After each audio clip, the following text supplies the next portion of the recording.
Hey, Prime members, you can listen to Crime and Sports early and ad-free on Amazon Music. Download the app today. In the depths of an Atlanta forest, a clash between activists and authorities ends in tragedy. I'm Matthew Scher, and on my new podcast, We Came to the Forest, we expose the hidden truths behind a shootout that left one activist dead and countless lives forever changed. Binge all episodes of We Came to the Forest ad-free on Wondery Plus.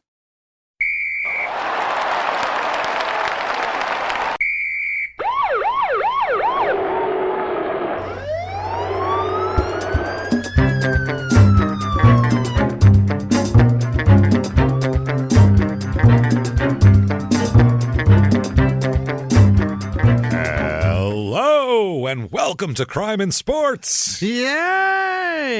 Oh, yay indeed, Jimmy. Yay indeed. My name is James Petrogallo. I'm here with my co-host. I'm Jimmy Wissman. Thank you, folks, so much for joining us today on another crazy edition of Crime and Sports. And we have a crazy one again today. It's a brain damage sport, and it's a boxer. And the crazy thing is, his things happened. Well, I'm not even going to give any spoilers because it's a weird, different kind of story. So we'll get into all of that quickly, though. Before we do that, thanks for everything. Your reviews help a lot. Whatever app you're listening on, 5 stars help. So thank you for everyone that's done that, and for those who are going to do that in the future. Yeah. Head over to shutupandgivememurder.com for all of your merchandise needs for both Crime and Sports and Small Town Murder. Right. And get your tickets to live shows. We have a full slate of live shows for Small Town Murder. For Crime and Sports, there is one show left with tickets left. And where is it? It's in Sacramento at the Ace of Spades in August. Yeah. So get your tickets. Come there. It's probably going to be the last Crime and Sports live show probably ever. It's coming up. Yeah. Come out and see it. And you can say you saw it. So do that. Patreon.com/crime and sports is where you get all of the amazing bonus stuff.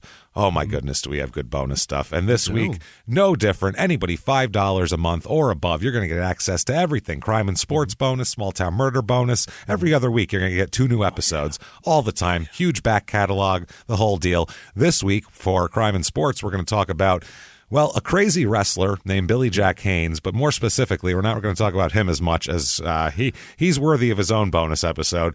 We're going to talk about his insane Chris Benoit conspiracy theory and a couple of other crazy Chris Benoit conspiracy theories, because there's people out there that truly believe that Chris Benoit did not kill his wife and son or hang himself, but instead was forced to, his family was murdered and he was killed and forced to hang, the whole deal. This was all forcible. It's a theory, It's a theory that some people really believe in, and we'll get into it. Wow. And then for Small Town Murders bonus, we're going to talk about a guy who I like to call the Canadian BTK killer, because he is one of the grossest people ever.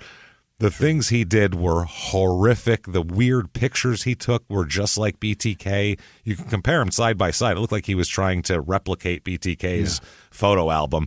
But the thing we're going to talk about is his interrogation of how this guy, who was a high-ranking Canadian Air Force official, came in thinking nobody could touch him. And an hour later, he's like, "Give me a map. I'll show you where the bodies are."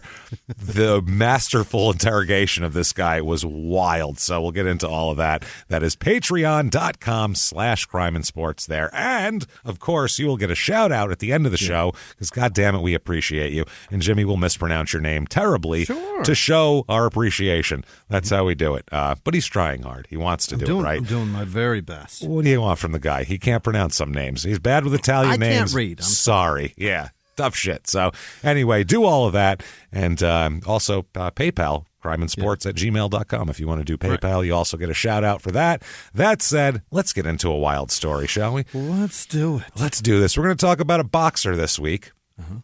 And I love the boxing episodes. They seem to be extra crazy. Boxers. Yeah. Well, any sport where your job is to punch and be punched in the face is a weird job. There's not a lot of people with a job like that. Most people, if you came home from work and you got punched in the face that day and you came home, that would be for like 3 days. All you talked about was how you got punched in the face. Can you believe I got punched in the face? At work, I got punched in the face. Yeah. These people are like, going to go to work. Bye. See you later. I'm going to go get punched in the face about, 600-700 times. I'll see you tonight. And they just come home and their wife's like, "How is getting punched in the face today?" And they're like, "Pretty good." And they just eat their dinner. It's the weirdest job. Yeah. To have. Same shit, different day. Yeah, just Another punching. Day in Paradise. Yeah. Just punching. It's like MMA even. There's wrestling involved. And this is just not just punching in the face. Just keep getting punched. It's just so weird. We are going He switched it up, hit me in the riblets, but, then went right back to the face. He went back upstairs. It was good. He slipped one time, hit me in the balls pretty hard. That wasn't great. But then it was back to the face, and that I know how to deal with, so that was fine. We are going to talk about a guy named Adonis Stevenson. You know who Adonis? he is? Adonis. Wow. That's actually, okay, he boxes under and goes by Adonis Stevenson, but his actual name is Stevenson Adonis. Oh.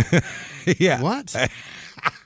Right away, right out of the gate, we have had what the fuck is happening here. Who did that and why? Well, his name is Stevenson Adonis, and he, I guess, flipped it. I don't know if it's like, he's Haitian, okay? He's born in Haiti, but they go like kind of under French language rules from what I understand. And I'm not aware of the French inverting the names like the Chinese people do. Right. Yao Ming, Yao is actually his last name. Right. You know what I mean? So in China, but then here it's flipped. But I never heard that here. I've never heard of that for him. What is going on? I don't know what's going on. He just thought Adonis was a cooler first name, I guess. Do they do like we do in elementary school, where we put the last name comma first? Maybe he just got confused. I'm not sure, but I think maybe Bananas. just Adonis is almost a nickname. Well, it is a nickname. It's like a, you know what I mean? So it's like a nickname in one. It's an alpha male. So I guess if you're going to box, that would be the thing to have. But he does have a nickname also. What is it? He has a couple. He calls himself the King of the Ring, and he wears a big crown and all this crazy shit. He has a big robe and a crown, and he's this little wrestling he's infusing in. That's not bad. Showmanship, yeah. But his main nickname is Superman. Oh boy, very original. It's a lot of superiority in this man. There's a lot of which it's boxing. You kind of have to be that way because you're trying to make another man think that they're going to get beat up by you. So. Until after your wins tally is an actual number. Like if there's a 1, you're no longer the king of the ring. That's the thing. Yeah, someone else. If there's a 1, then you're not Superman. You're not super anything. Yeah, Superman wins in the end of the movies back in the day. I'm sure now they're dark. Lose. I haven't seen them, but I'm sure now they're like dark and Superman he decides he doesn't want to talk. He doesn't want to save anybody because he's like having a dark time about like a sexual assault that happened to him and when he was like 14 and wasn't really an assault, but it was another kid and he was kind of into it. But then at the same time, he felt weird about it. And so that's not Superman. And he has these memories of having his diaper changed. Yeah. Somebody cleaned a little too much on his dick. Yeah. Not that you can't be Superman with that past, but that isn't this Superman actual past. We know what happened to him. Planet blew up, came here, different past. Right. It's just as traumatic, don't get me wrong, probably. Planet blew up, parents incinerated, the whole deal. I'm sure that has to be traumatic for you, but who knows? Suck, yeah. It's got to suck. So Superman is born September 22nd, 1977. I jumped the gun on my... Yeah, younger guy. He's from Port-au-Prince, Haiti. That's where he's born. Okay. He and his family moved to Montreal, Quebec, Canada, when he was 7. Okay? Lovely.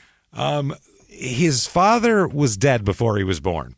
Oh, no. Yeah. He says he's not sure what happened to him exactly because it was... It happened like in the streets in Haiti, and it wasn't really a Haiti thing. Yeah, it was before he was born. He died of Haiti. He died. Well, he was either beaten or poisoned. He's not sure. Or an earthquake happened. He was sucked to the core of the planet. We have no clue. So either way, his father beaten or poisoned in the street, one or the other. Does it matter at that point before you're born? He succumbed to Haiti. He succumbed to the wiles of Haiti. That's all there is to it. So his mother took the whole family to Canada when he was 7 here to get, try to get a better life going. And, we'll see here. This is from the notebook of a psychologist later on. Oh, so it was not, it wasn't a peachy, happy rainbow strip? No. We'll see here. It says, quote, moved at 6 years old to Montreal. The patient had a very difficult childhood. And then there's quotes from him in here. Quote, I had a lot of problems at school, said the patient. The child was placed in a group foster home. Quote, when I turned 8, my mother put me there. What happened? She had remarried, and she had 3 more boys and had no time for me. She has 6 brothers and a sister, by the way. Altogether, so there's 8 kids total. She just started She started fire saling kids because she was having more? I got new ones. We're having an estate sale. And she was like, it was just one kid sitting in the front yard. And they were like, I got this one. She literally got a new model? Which is why he was called Adonis, because she thought that'd be a better marketing strategy to get rid of him. Don't worry, your name's Adonis. They'll pick you up quick. Well, take my boy Adonis here. And the local neighborhood pervert picked him right up. And then we know what happened from there. So, had no time for me. Quote, I was lost, no mother, no father. So, it then says, for the most part, the patient had no parents, no parenting, no guidance, no direction. Quote, my family had given up on me. I had nothing to hold on to. What the fuck? Jesus fucking Christ, man. That's a rough... It's not a surprise at all that he's on this show. This is crazy. That's the thing that gets me is this is the beginning. This is a person that you would expect, because a lot of times we have shows where we're like, you don't belong here, and it's completely your fault that you're here because you had every advantage of not being here. You know what I mean? Todd Marinovich had no business on this show. None. Zero. This is the origin story of a serial killer, for Christ's sake. Or a superhero, one or the other. Yeah. We're not sure which one yet. Let's find out here. According to him, it's a superhero. We'll see. Right. But I don't know about the rest of the world. He says, quote, I came to Canada when I was 5 or 6 years old. Then after that, I had problems. Pretty much your whole life is after that if you're talking about 5 or 6 years old. Yeah.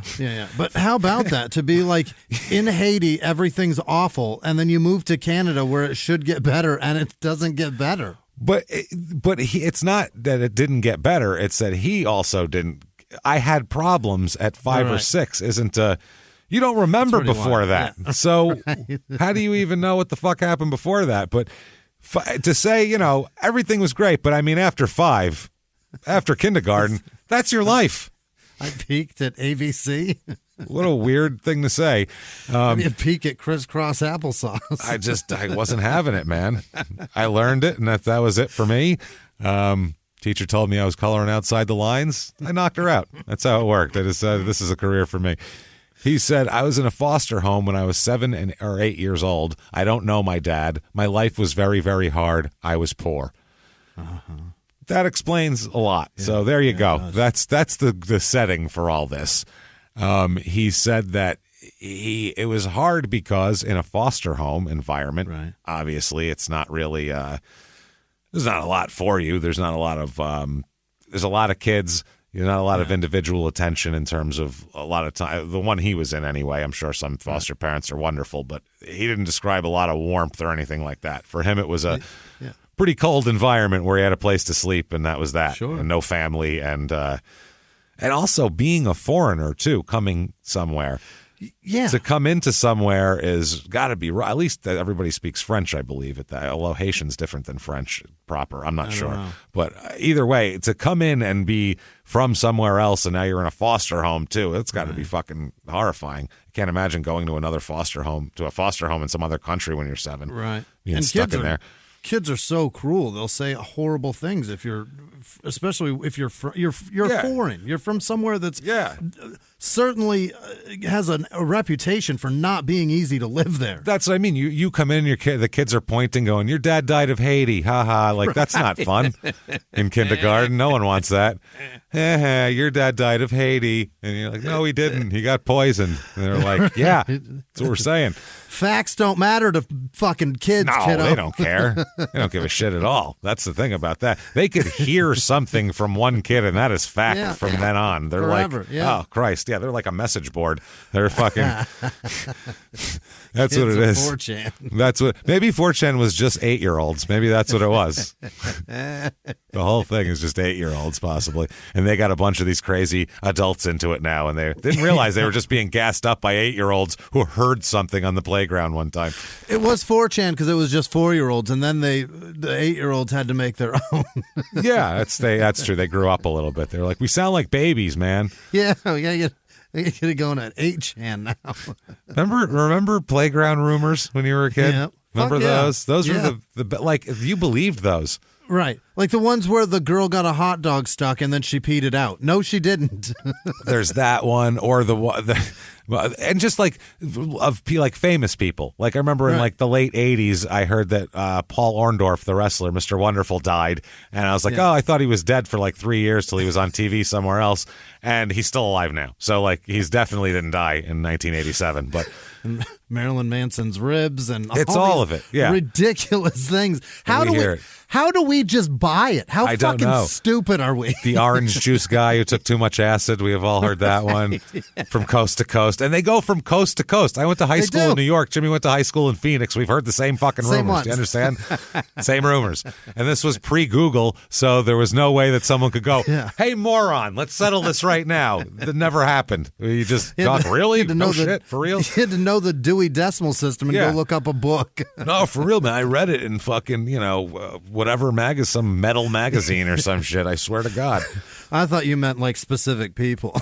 No. At my school, not celebrities. No, celebrities, not specific people. I was like, you've heard about the girl that got hot stuff. Oh, yeah, everybody had those stories, too. Yeah, right. There was that girl, the hot dog Every girl. school had that girl, and that girl doesn't exist. There was, our school had a hot dog girl who had to go to the hospital to have her removed because she went into, like, toxic shock or something. I'm sure it's happened somewhere in the world, but I don't think it happened to her. It happened exactly once in the 60s. It hasn't happened since. It hasn't. But, man, does every school has a legend. Got one. That's a shame. Every school's got hot dog girl and the guy who fucked the dog. And every school's got those two people, dog fucker and hot dog girl. That's a fact. Every school has the person who, went down on a dog and then fucked it at a party. You know what I'm saying? There's always that kid. You know exactly what I'm talking about. Fuck yes. And then hot dog girl. And the storied girl that sleeps with everybody, but you know nobody that's really slept with her. No, not at all. Not at all. And she's never had a boyfriend. She doesn't. No. She's just a nice girl who didn't want to fuck some guy, so he told everybody that she fucked everybody. Yeah. Jesus Christ. So anyway, tough life, much like a playground legend. He's having a tough life here, and this is the origin story of a lot of fighters, though, boxers. Is that right? Oh God, and this is a Mike Tyson thing. I mean, this is a little deeper than that, though. It's a little bit, but it's Mike was in foster homes on the street. Yeah. It's the same type of thing. When you're not, when but there's at least no he supervision, could speak the language. Yeah, that's true. No, but when there's no supervision, what I'm saying, like that's gonna, and then you go out and you fuck around and you learn. What ends up happening is these kids end up latching on with older kids.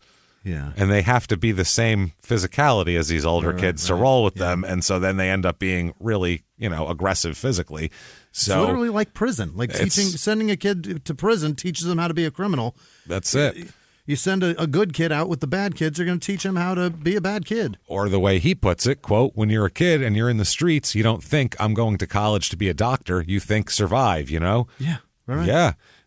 He said, quote, it was very hard to be reached with no father, 6 brothers, and 1 sister. You don't have time to go to school because you just have to survive. The gangsters are like your family. Yeah. So he's just on the street pretty much from like 11 on. He's just rolling with gangs of older kids on the street and robbing people and fucking, running. What young brother love, James. Mike Tyson. That's what he is. He's Mike. That was exactly Mike's role. He was the little kid who had to show who he was. So in order to show how tough he was, he had to be the guy who was the one fucking beating the shit out of everybody. Absolutely. And that's who he was too. He said, quote, I was a gang member knocking everybody out. So he just learned to beat the shit out of people in the street at an extremely young age, which made him, kind of a little spectacle to his older buddies. They were like, hey, let's have the little guy beat the shit out of this person, and then he would do it. It's crazy.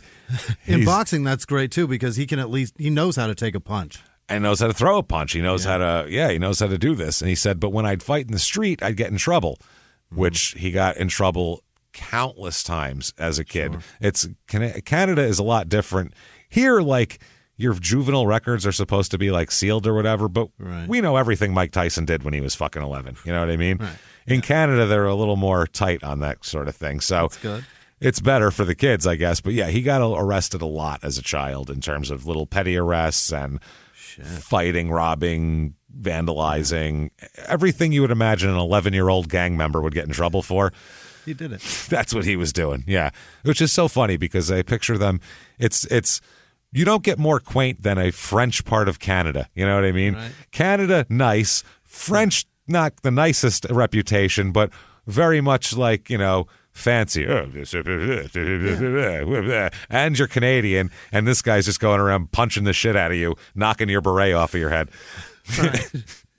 Knocking the cigarette out of its holder and knocking the beret off of your head while you're standing there. Fleur-de-lis pin off your lapel. Well, that's it. Oh, God, I was hit in the face. That's a difficult day. My wallet is gone. I don't know why I'd be speaking English, but yeah, I don't know. I don't know any French, so that's what you're getting.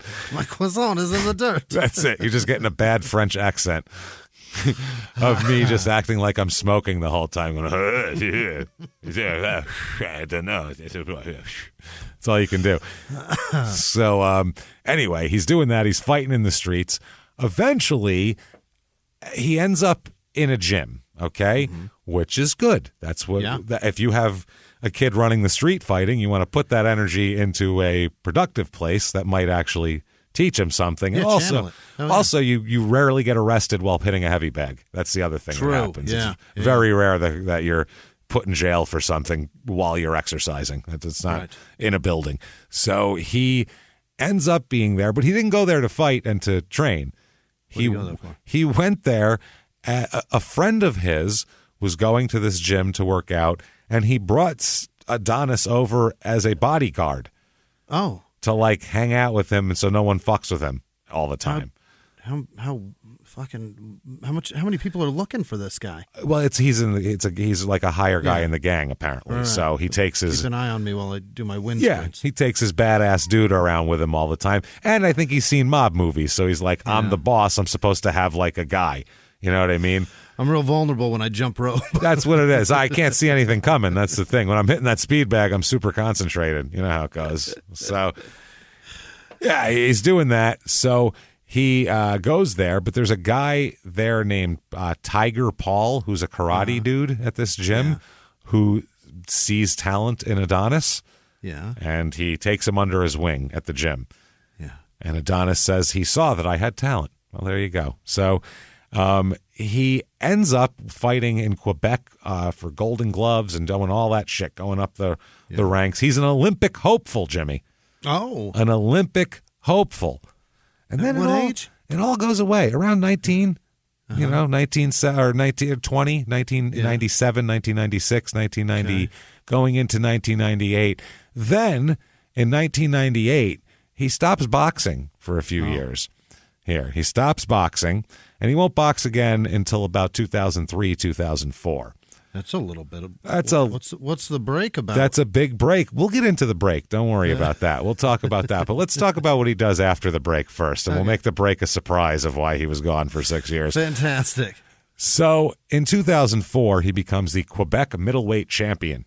Hell yeah. And he's named the best amateur fighter in Canada in 2005 and in 2006.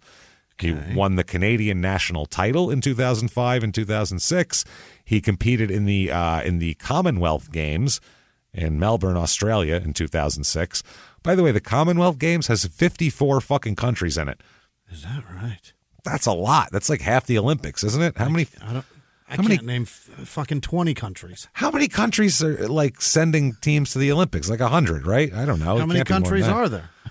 There's like 200 countries. There's a shitload of countries. That's a lot. That's a lot of countries. So like a fourth of them are Commonwealth Games countries. That's insane. Which that's so weird. So anyway, he won the silver medal in Australia, and finally lost to an Australian named Jared Fletcher in the final, which he lost to a local. So I mean that could be a little skewed, you know. Lost to a dude named Jared though. Yeah, you don't want to lose to Jared. At least it wasn't Jarrett with a T. That'd be worse. Yeah. 2 T's. Nobody wants to be Jarrett. Yeah, no. Jarrett. Jarrett either, though. That sucks, too. This is the only medal won by a Canadian boxer at the Commonwealth Games that year, too. So, wow. Yeah, not doing well with the boxing that year. So a promoter sees him, a guy named Yvon Michel, I guess, Michel. That sounds like Michel in Quebec. Yeah. He said that, he knew he had problems in the past. He said, though, but his potential as a pro and the fact that he seemed like a nice kid now, he deserves a chance. He said, quote, he said, if he was good enough to represent Canada, he certainly deserves to have a chance to turn pro. If you believe he should be punished for the rest of his life for something he did as a teenager, look in the mirror and find someone who's never made a mistake. Uh-oh. Yeah, this is not. When you have to explain someone like that, that's a problem. Like, listen, if you think that just because that you already lost the argument at that point. That's not good at all. It's not good at all. So that explains already why you had to take a break. But listen, man, he's closing in on 30. It's almost over. That's the problem here too. That's terrible. Well, it's good. It sucks for longevity, but it's good for the time being because he is at 28, 29 years old at his physical, peak. So I mean, he's got the brains of a person who's a little older, and you just have a tougher mentality when you're a little older. Just you've gone through more shit, and then on top of that, he's. I think he's got the power of being a little bit older too, but he's not going to last as long. That's the thing. No. You're not going to fight fucking 60 fights if you start when you're 30. So September 2006, he's 28 years old almost at this point, is his pro debut. His opponent's a guy named Mike Funk. I don't know if that's Terry and Dory's brother or what here. So Mike Funk is making his debut as well. Oh. It's at the Montreal Casino. And would you like to see this fight, Jimmy? I'd love to. I have. How long do you have? Let's this fight right here. Oh, no. You can see the whole fight pretty quick. You don't need much time to see this entire fight. You can see this fight in less time than like a commercial break on Hulu happens. Oh. So, yeah, it's a really quick fight. I like those fights. Yeah, they're really fun. So, here we go. Right. Roll your chair over here. Let me make sure my sound is on. There we go. Okay. All right, you see it? There you go. Yes. You can see good. Adonis is in the black trunks or the white trunks? Adonis is the black guy, so he's the Haitian man. Oh, the darker black guy. Wait, is that a white guy? That's a very white guy with a bald head, Jimmy. That guy looks like you. I'm so bad at this. Adonis Stevenson's about to beat Jimmy up, everybody. Okay, let's see. This is the fun. Jimmy is and aggressive. That's the whole fight. Jimmy's you barely got Jimmy, the sentence. You had no idea what was coming. You barely got, look, Jimmy's aggressive out of your mouth before he was How did he get hit? He ran in and Stevenson hit him with one. Here it is. Uppercut? There's a left hook. Watch this. Okay. Yep, and you take that. Oh, it was a right hook. Sorry. He just That's popped all him is. Just a right hook to the temple. He ran in. He really thought he had something. He really charged him. And pop. Hold on a minute. Oh, no, I can't stand up anymore. I'm going down. That's not good here. So that's embarrassing. That is That guy never fought again, right? That guy never fought again, Jimmy, actually. Good. That is his one and only career fight. He didn't even have a fight. He took a punch. He didn't even take a swing at him. He ran in and got punched in the head and fell down. That's all he did. And then realized that this is hard. There's fights on the street that last longer than that. You know what I mean? Like, this is fucking crazy. He has one professional, square off. Not even I wouldn't even call it a fight. That's not a fight. He ran in like, I'm not going to be afraid of you. Oh, Jesus, maybe I should have been afraid of you. Yeah, punched in the ear. Good God. So the total time is 22 seconds, but that includes the 10 seconds it takes to count him out. So we're talking, the bell rang, 4 seconds went by while they were in their corners. He ran out, one punch was thrown, 10 seconds, fight over. It's like WrestleMania 1, Bundy versus SD Jones for your wrestling fans. That is an awesome fight. That was awesome. Yeah, that's the fight you want to see. Next up, he fights the next month, and what is this, October 28th, 2006, at the Lac Leamy Casino. I'm sure that's not said like that. It's probably Lac Leamy. He fights here versus Ferenc. He goes by Frank, but his real name is Ferenc. Ferenc. Ferenc. That's not Frank. Ferenc Lanconde. So he's 4-10 coming into this fight. Okay, 4-10-2. Would you like to see this fight quickly? Oh, we got more. Okay. We'll see some knockouts here. Here we go. Roll back over again. Are these heavyweights? They're 168 he's fighting at now. It's just like super middle. And then he's going to be... fat fuck. He's going to be one... No, he's not. He's thin. What is that belly? Oh. It's the pad. Oh, my. Oh, Adonis is whooping. Frank. Left hook. You've made a bad decision. He's just in the corner covering. Oh, he just measured him. He put one hand on his forehead and then measured him and pummeled him with the other hand till he went down. Between the gloves. Oh, man. He got up after that? Why? Stay down. Why are you getting up? Oh, God. You should have stayed down, sir. Oh, my God. Oh. It looked like he had something to say. Straight, yeah. Hey, and another thing, in straight left hand. So that was that fight. He wanted to make a point with words. Adonis is not talking. He came in and said, "Listen, pal." Oh, Jesus. He got punched in the face again. I said, wait. I said, hold on. We're trying to talk. This is uncivilized at best. Jesus. So that's wow. Frank's a bad boxer. That's Frank's last fight, by the way. He was like, I am never stepping. That was embarrassing. He wouldn't even listen to me, this guy. In the 1980s, a rosé swept the country. Hey, Mike, I really like this White Zinfandel. Well, good. Now put it down. We're going to try another one. White Zin became America's top-selling wine. But most don't know that this sweet drink has a sour history. What began in 1986 with counterfeit bottles... A big fraud, a multi-million-dollar fraud. Sent investigators chasing one of the most powerful families in the business, the Licciardis. But the closer the feds got to them, the more dangerous things became. It's a story of deceit. At the time, I was paranoid. Threats. You touch my kids, I will kill you. And murder. With a .22 caliber bullet to the head. What started with a scheme to mislabel wine spilled into a blood-soaked battle for succession. Welcome to Bloodvines. You can binge listen to Bloodvines exclusively and ad-free on Wondery Plus. Join Wondery Plus in the Wondery app, Apple Podcasts, or Spotify. In the 1980s, a rosé swept the country. Hey, Mike, I really like this White Zinfandel. Well, good. Now put it down. We're going to try another one. White Zin became America's top-selling wine. But most don't know that this sweet drink has a sour history.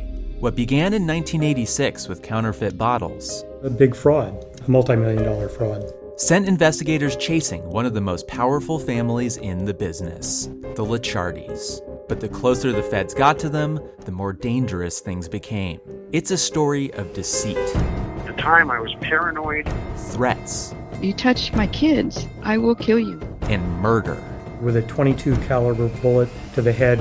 What started with a scheme to mislabel wine spilled into a blood-soaked battle for succession. Welcome to Bloodvines. You can binge listen to Bloodvines exclusively and ad-free on Wondery Plus. Join Wondery Plus in the Wondery app, Apple Podcasts, or Spotify. So TKO first round 2-0 for Mr. Stevenson here. Mm-hmm. So next up in November of 2006 at, Colisée Trois Rivières. That is very French. Three Rivers something about Colisée. Rivers, France. Three Rivers, France, Canada, everybody. We're in Three Rivers, France, Canada, and here we are. Here's the fight. These people are, they say a lot, and then they eat this poutine, I think they call it. I don't know. Something. Sweet girl. So here we go. He fights Bonnie Joe McGee. Oh, really? Bonnie Joe. I was going to say, the guy Joe McGee couldn't make it, so his wife, Bonnie Joe McGee, stepped in for him. And everybody said she's tougher than him. She has less teeth, which is one thing that's nice. Yeah. And she couldn't make weight, though, but Adonis waived it. It was fine. He said, that's fine. She's 225, but I'll fight her at 168. No problem. He fought Bonnie Joe. Bonnie Joe McGee, who is from Muskogee, Oklahoma, which sounds like Bonnie Joe McGee is from Muskogee, Oklahoma. Yeah, she works at the Waffle House. We don't get punched in the face by Haitians in Muskogee. So it is. Here we go. This fight. He's 2-7-2 coming in. Let's see, 2-7-2. Okay, and we'll show you the part here where he's fighting. This is going to be the second round. Oh, Bonnie Joe. Bonnie Joe's pretty jacked. Yeah. But Adonis is Adonis. Oh my! Oh, left hook. He hit him with 3 left hooks in a row. He just pummeled him with left hooks until he got tired. He looked like a character in a video game when a kid He's just pressing gets one something button, working and just uses the same move over and over again. Oh, that got waved off. Oh, Bonnie Joe's very upset, mainly because she has a shift at the Waffle House later, and she doesn't want to have the same move same over thing and over again. Yeah, Bonnie Joe's going to get extra tips at the Waffle House later because they're going to think her husband went to town on her. They're going to send a lot of food back because Bonnie Joe's going to get drool in it. Bonnie Joe, when are you going to leave that man? He just smothered and covered my French fries with your slobber. Jesus, Bonnie Joe, there's some blood in there too.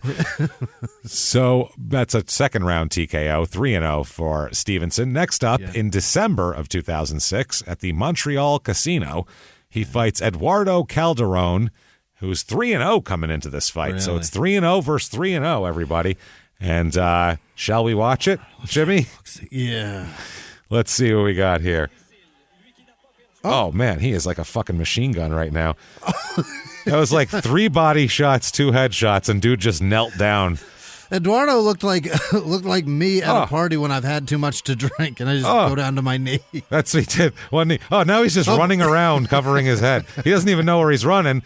Flailing. Right in the face. He's just getting left popped uppercut, over and over. Left. He just turned around and walked away with his back to him. Now he's You're not allowed down. to hit me in the back. Looks like he's praying now. He went down and just covered his head and looked like he was in prayer. He's like, I'm going to stay here and just reflect on this for a while. Holy shit. Dude, that guy turned around like he tried to get away from him. Like, no, stop. Yeah, he's literally trying to flee in He was the going ring. to try to go out of the ropes or some shit. That was wild. So that's a first-round TKO. Yes. Calderon ends up being 4-8 in his career, so Stevenson ruined him. 4-0 for Mr. Stevenson, though, here. Next up at the Montreal Casino again, he fights Etienne Walker, whose nickname is E.T. Not bad. So he looks like an alien, maybe. I don't know. His career record is 32-24-2. Okay? In his last 19 fights of his entire career, he was 1-18. Wow. In his last 19 fights. So think about that. He was 31-6, and then he turned into this. So and then what it was over. It was fucking over for him. So this fight is a first rounder again, and pull up your chair, Jimmy. It's time. Let's watch Stevenson pummel the extraterrestrial, shall we? What do we have here? Yeah. Okay, what do you got? Stevenson. He's the Stevenson's upright in guy. the white trunks again? Yeah. Oh, Jesus. Oh, my. He punched him in the chest, dude. He just heart punched him to the canvas. He punched him in the chest like somebody's older brother. And they're still, he got back up? Oh, yeah. Did you see him Why wave? did He he fell out do of the that? ring. He fell out of the ring. Watch when he hits him here. His hand comes. Oh, he punched him on the way down. He got up after he fell out of the ring. You have to be kidding me. He got up after the defibrillator and then getting tossed out of the ring. He climbed back in the fucking ring, and then watch how many times he hits him. Straight left. Yeah. He starts going down, but Stevenson doesn't want him to go down. So he punches him on the way down to the canvas as well to make sure that straight left is vicious. Oh, and then a left uppercut. Lord. The 3 knockdown rule is in effect, right? It depends on It's the got to state. be. You can't. I think that's 3 though. Fight after that. That's 3, and that's the knockout. Oh, there was the one there where he just hit him like fucking 6 times. Yeah. Hold on, I'm going to rewind that. Oh. He just hit him.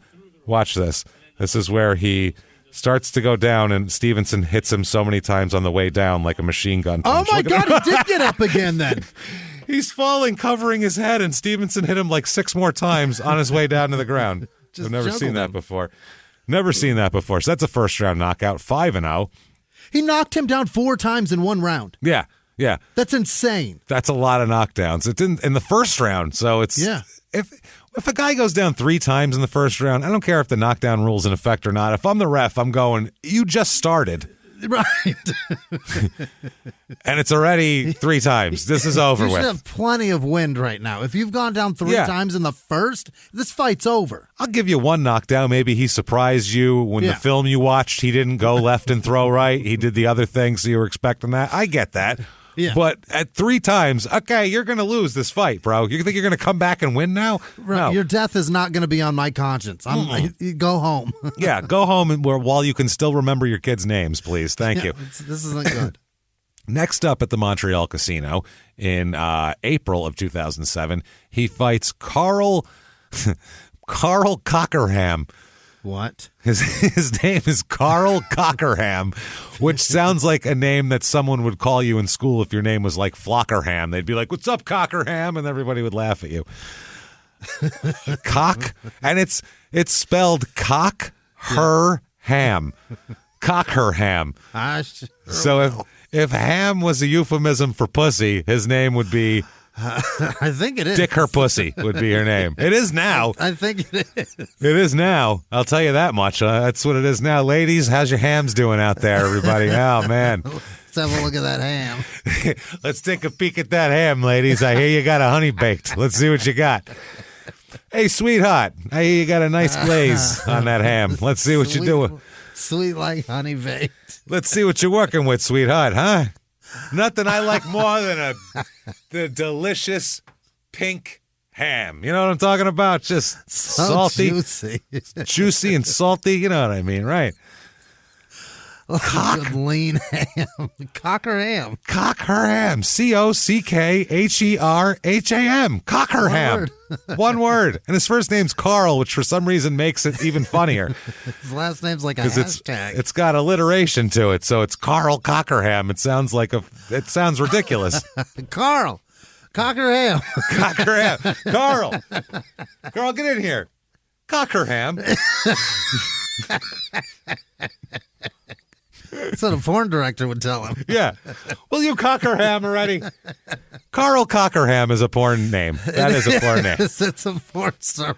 Carl Cockerham, and it would be spelled like that. And you go, oh, okay. Oh, my God. I have a headache from laughing at that right now. Like, my head is, I need more oxygen. We haven't watched his fight yet?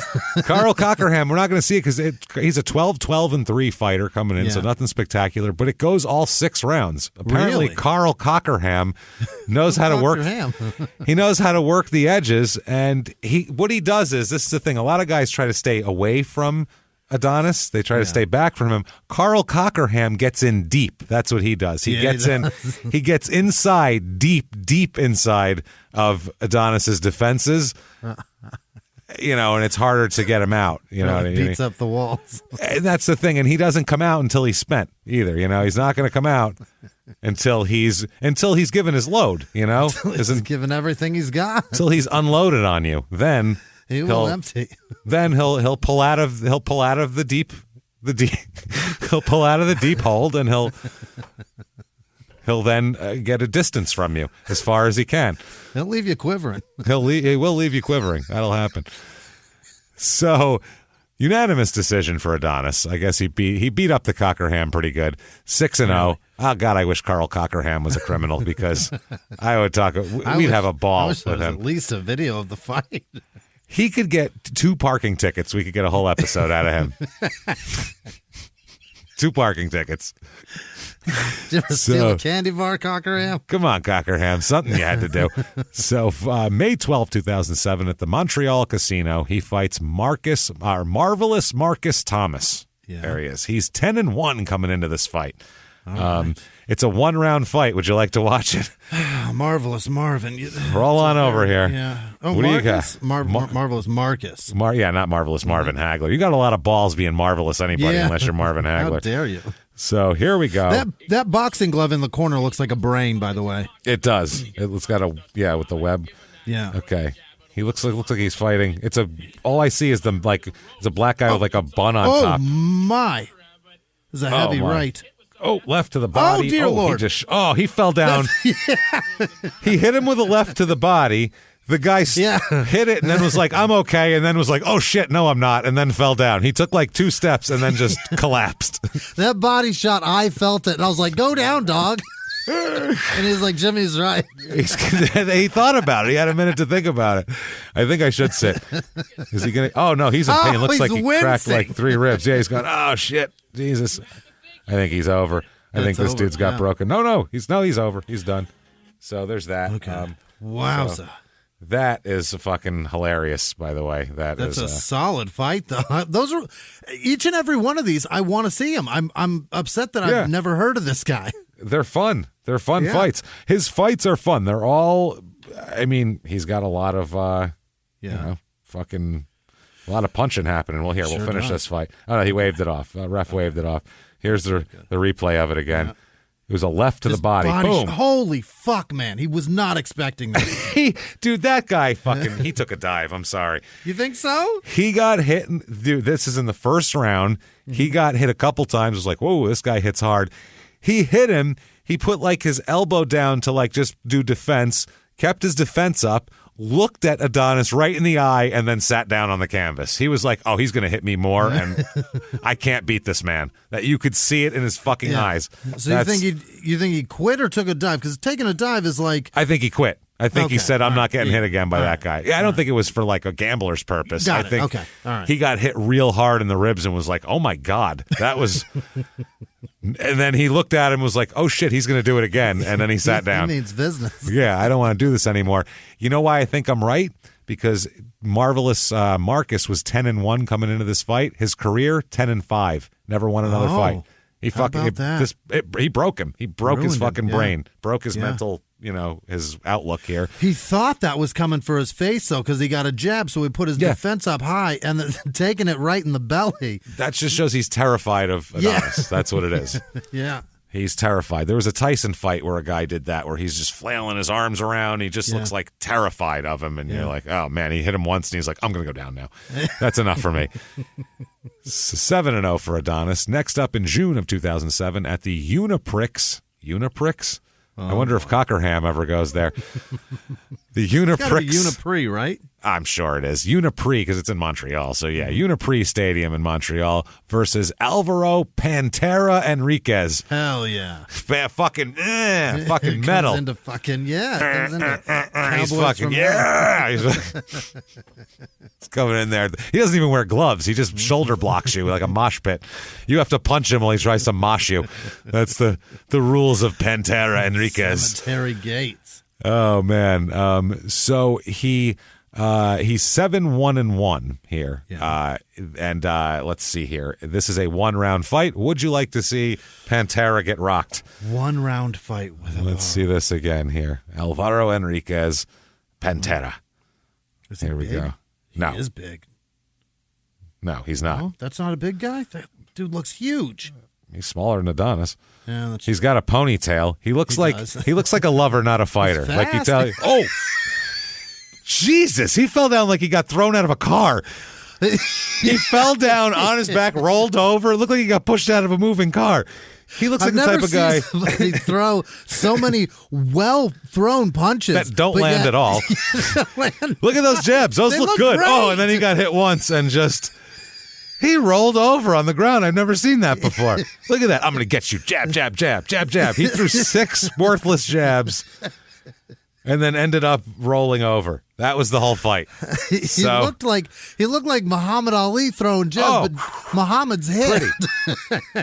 He looks like a guy who's a great actor in a boxing movie, but he's not a boxer because he can't get punched in the face. He got hit once and went down. That's awesome. He's like, bap, bap, bap, bap, and Adonis said, pow, and he just rolled. It looked like he got like somebody. He was in the back of a pickup and someone just tossed him out like garbage as you were driving down the street at 40. That's how he hit the ground and like rolled over a couple times. It looked like a college freshman that just got hazed in the back of a van. That's what happened. Yeah, there. You all right? Hey, Parker, you good? Meet you back at the dorm for beers. Woo! And the door closes and they keep driving off. You're going to make it. You'll be all right, man. Greek rules. Woo! So that's that. 8-0 for Mr. Stevenson here. Next up, in August of 2007 at the Pierre Charbonneau Center in Montreal, he fights Marlon Rumblin' Man Hayes. All right. The Rumblin' Man. He's 23-8 coming into this fight. Okay? Now look at what Adonis Stevenson, how many times have we done boxing episodes where there's a really good boxer and they ruin people when they fight them? That's just it. He's 23-8 coming into this fight. This is a unanimous decision. It goes all 8 rounds, but Adonis wins on every scorecard by a lot. And after this fight, 23-8, Rumbling Man coming in, his whole career he'll finish 23-21. He never won another fight. Boy. Stumbling man. He ruins their mentality. Like they don't have the same confidence. Boxing is, once you get that thing shattered, a lot of times you don't get it back. You know, it's that invincibility air. How big is Adonis? How tall is he? 6'2", 6'3"? Yeah, 6'1"-ish, something like that. He's not that tall. Otherwise, he'd be real skinny, being 168 pounds. You know, that guy's only 168 pounds. Yeah, 168. He goes up to 175. God. Later on, he's 175. But in the beginning, he's 168. Amazing. Oh, yeah, he's cut. He's a fucking specimen, man. Absolutely. Wow. So 9-0 for Stevenson here. In December of 2007, the Bell Center in Montreal versus David Whittam, who's 9-4-1. And this goes all 10 rounds, unanimous decision. They're putting him in there now with guys who know how to like kind of hold and clench and do that kind of shit too and survive rather than just punching bags. So he's 10-0. Now he's got to start fighting some better fighters at 10-0, obviously. That's... Give you tomato cans, get you to 10. Now, once you got 10, that looks more impressive. And then once they get you to 20, you can start getting title fights at that point. So, in the Montreal Casino again in April of 2008, he fights Dafir. His name is Dhafir. So Dafir Smith, and his nickname is No Fear.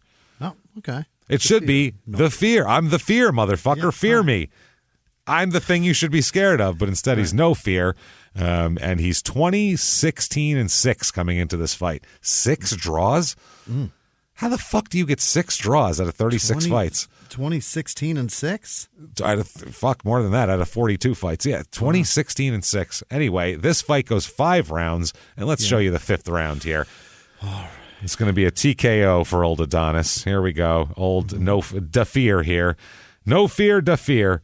White trunks for Adonis, by the way. God, he's hammering him with those lefts. Oh, those left hooks. His left hook. He's a southpaw, so I mean, his left hook will fuck you up. He's like a little Joe Frazier. And the body shots. Those are my favorite knockouts. Those were 2 vicious shots to the head, and then he just popped him once in the ribs, and the dude fell down. Right to the head, right, cross, and then strong. I can see that strong left hook coming. Left hook. Left body. Holy shit. Oh, he's going up and down, dude. It's right to the face, left to the body, left to the face, right to the body. Look at this. Oh, uppercut, left uppercut. Oh, his feet came out from under him. I saw the soles of his shoes on that one, dude. That is Watch this. Sincere. That's assault. Oh, man, that was like 6 shots to the body, and then as he was falling down, he threw a left uppercut right to his face just for his fucking... Just for good measure. It is shocking that shit's legal. That's so awesome. 46 seconds that fight lasted. Exciting shit, though. 5th? Oh, no, I'm sorry. That was the 5th. The next fight's 46. So anyway, that was, he's 11-0 now. Next fight is at the, Gare Windsor Salle des Pas Perdus. They really got to fix this. In Montreal. Jesus Christ. This shit's like 4 hours from here, too, Jimmy. We could drive up north 4 hours and people will know exactly how to say that. Isn't that weird? So he's fighting Anthony the Bullet Bonsante. So the Bullet's 31-9-3 coming into this fight. And would you like to watch the fight in its entirety? Okay, here it is, because it doesn't take very long to show here. This is August 1st, 2008. Anthony. Yeah, not hard to tell these guys apart. Throw those punches, Anthony. Oh, God. That's not going to do it. Oh, my God. His eyes are closed. He's sleeping. He's dead. He literally killed him. Jesus. Sorry to scream, but this guy came in hard to he stepped in with his left to come in and really throw a hard right. And as he came in with everything he had, Stevenson just shot him with the hardest straight left hand I've ever seen. And dude's whole world changed. I mean, he was asleep. Yeah, he looked like a dude that just ran into a sliding Arcadia door. Holy shit. That was 46 seconds. That's what it looked like. Like he was, hey guys, I'll be right back. Done. So 12-0 for Adonis. Next up, this is September 25th, 2009 at the Bell Center in Montreal. He fights Jermaine Choo Choo Mackey. Hell yeah. Choo Choo. Taken off from the station. Choo Choo. Like Small Town Murder Express. So he's 18-3 coming in. This fight goes to the 5th round again, and let's take a look at the 5th round, shall we? Jermaine Choo Choo Mackey. Mm-hmm. Let's take a peek what we got here. Choo fucking Choo. Oh, already white trunks for Stevenson. He took one in the kidney. Oh, God. His hands flailed, Jimmy. When your hands flail, that's bad. Oh God, that's like an old woman at church. That's not good. Oh, the ropes are the only thing keeping him up. Oh God, stop the fight, please. He did. He was punching him up again. He had him up against the ropes and hit him so fast the dude didn't have a chance to fall down before the ref came in. Wow. He got hit in the kidney the first time he went down. Oh. He just hit him. I think that was about 8 punches right to the face, uncontested. That was brutal. The kidney shot he took, it took like 3 punches for him to realize his kidney hurt. Yeah. And he's like, oh, God. Oh, now it's in my face. Shit. That's 13-0 for Adonis here. So he's doing very well. Yeah. April 17th, 2010, at the week. This is his first fight in the United States here. Okay. The Wiko Miko Civic Center. Okay. In Salisbury. Which Salisbury what? I don't know where that is. Why didn't I put that down? Massachusetts? I don't know. Wisconsin? It's got to be in Canada, right? Who knows? This is in the United States. The U.S., okay. It's his first fight. He also, promoter Lou DiBella, who we've talked about plenty. He was the guy with Ron Lyle and a bunch of other guys. This is his first fight being promoted by Lou DiBella and all this type of shit. Now, in the first round, Stevenson knocks Boone down twice. Yeah. It's Darnell Diesel, like Diesel, Deezol, Boone, who's a 16-15-2 fighter. It's a good fighter. So he's got 15 losses, so that's not that great. He's just good point. That's not good. He's about 500 here. So he apparently he knocked him down twice. Then in the second round, Stevenson is so confident because he's knocked him down twice, he's just rushing him to like put him away. As Stevenson's rushing in to put him away, no defense at all, hands out. He got hit with a solid straight fucking right hand that just knocked his ass right to the ground. I mean, never saw it coming. He got up inside of the 10 count, but the ref waves it off, and he loses by TKO. Damn it. In a fight that he absolutely should have won. I mean, he was winning, yeah. The only reason why he got knocked out is because he was so much of a better fighter than the guy that he didn't even think he needed to play defense anymore. He just ran in there to fucking pummel him more. But you got a guy who's he has 16 professional wins. He's a fighter, yeah. He can knock you out if you leave yourself open. So that's what ended up happening. And so he's 13-1 now. Okay. This doesn't seem to take any of the sting out of him, though. He doesn't take this as, I'm garbage now. I'll never win again. That doesn't happen. April 8th, 2011, he goes another fight here. He's fighting at the Bell Center in Montreal. This is for the North American NABA title here. Okay. So he's fighting Derek the Black Lion Edwards, who is 25-1. Black lions don't exist, but all right. Well, that's why he's so special, Jimmy.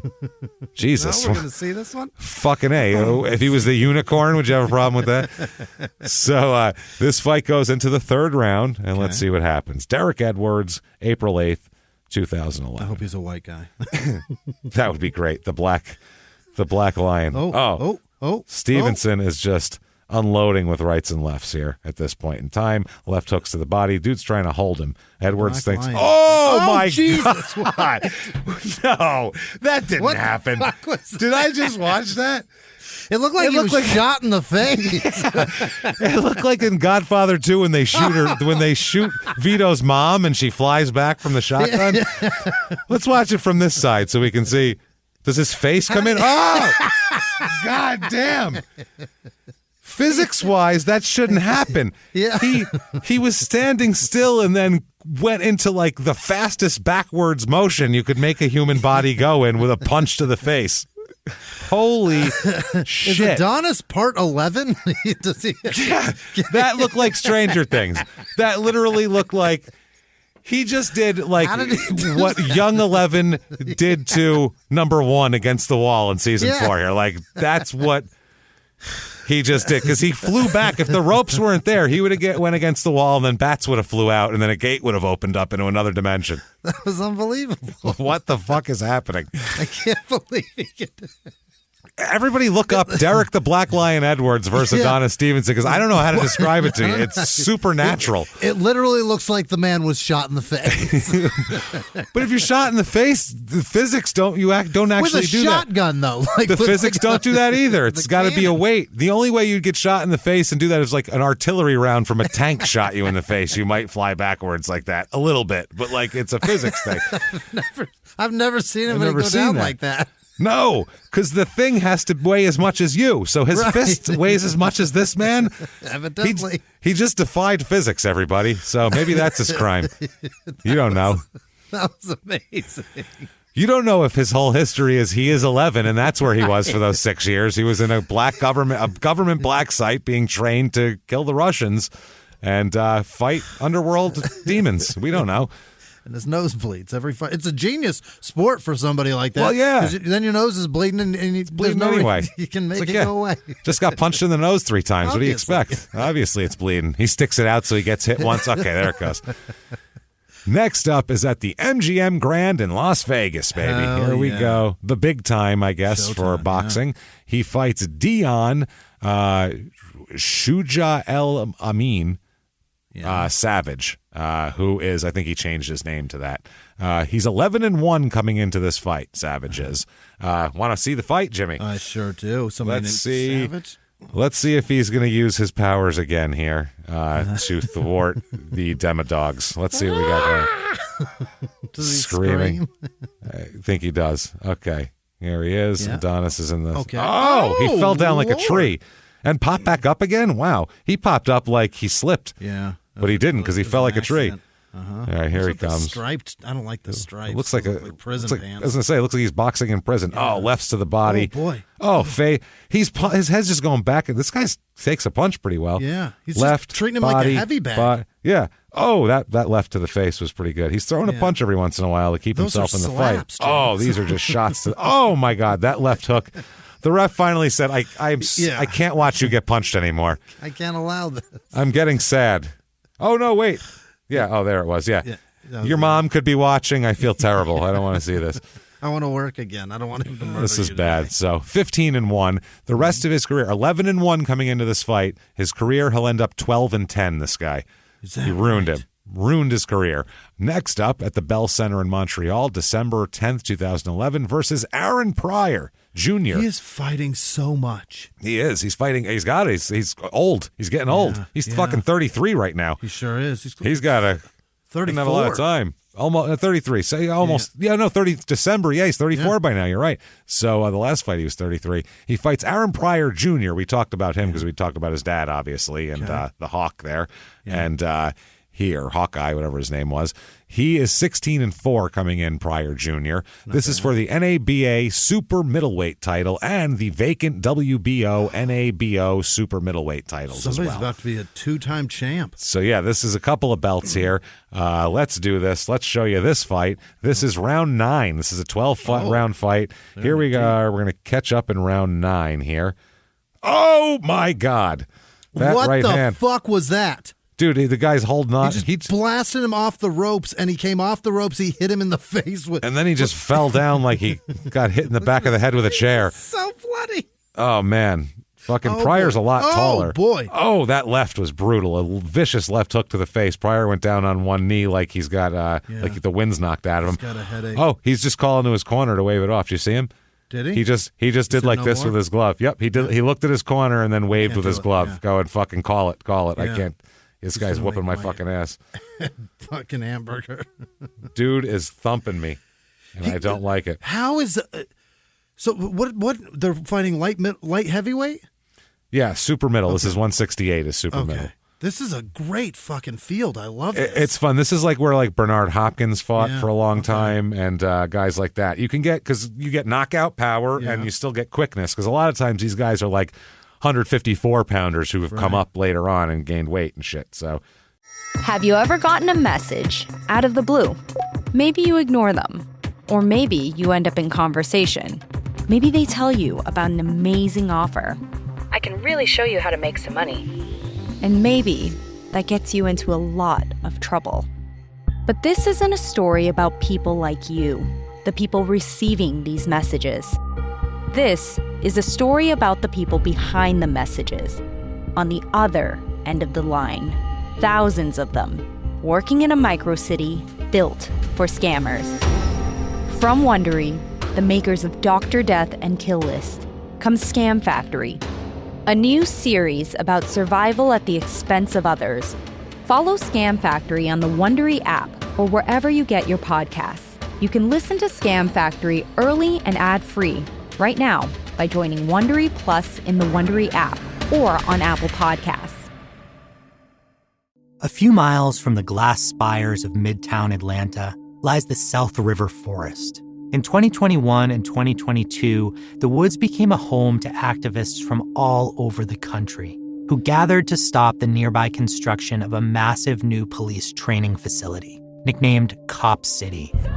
At approximately 9 o'clock this morning, as law enforcement was moving through various sectors of the property, an individual, without warning, shot a Georgia State Patrol trooper.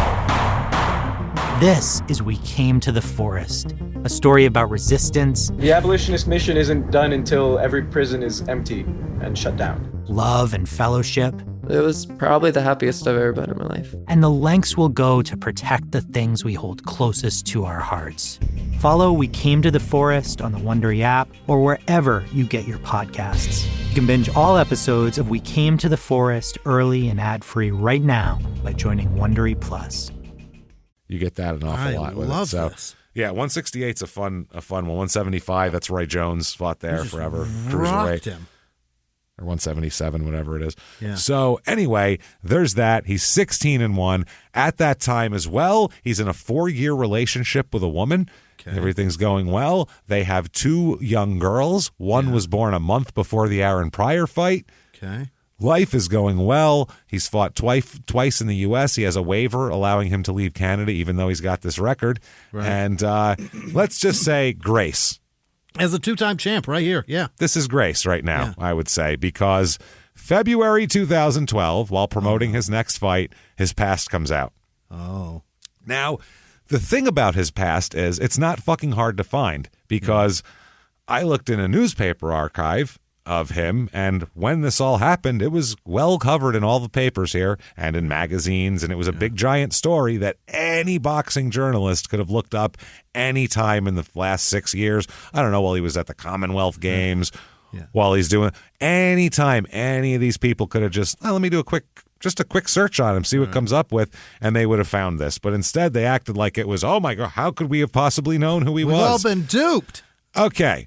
For years, there was rumors going around. That's the other thing. Rumors, you can look them up.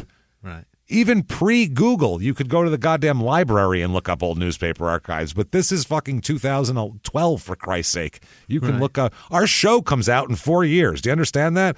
This is February 2012. Yeah. If we could do this, 2 jerk-off comedians who at the time were sitting in a shitty apartment living room could do it. Right. The boxing journalists at large could do it as well, I think, right? Yeah, the whole community, forget it. Anyway, for years it was rumored that he was arrested during his late teen years for something to do with women, assaulting them or something of that nature, but it was all very hush-hush, and the Montreal police would neither confirm nor deny the allegations when asked by reporters as well. So rather than looking into it further, they just shrugged and went, I don't know, I guess it's fine. And then they watched him beat more people up. So finally, it came out, a Montreal Gazette reporter named Herb Zurkowski talked about it at a press conference. Stevenson was having a press conference for his upcoming fight. Yeah. During that, they ask you, are you in shape for this fight? The last fight, this guy did this and that. Do you think that this is going to happen? These are the questions you get asked at a fight like this. Instead, this guy says, is it true that you served in prison on charges of managing prostitutes, assaults, and threatening and kidnapping? Did you do that? Are you a pimp? And he had to, on the spot, by the way, because he didn't know this was coming, and this is at a press conference. As you can imagine, everybody went and leaned in like, holy shit. I was going to ask him about his left jab, but this is way fucking more interesting. Where did you find that? And he admits it right there on the stage. Yeah. I went to prison for 18 months in my teens. It was a little more than that.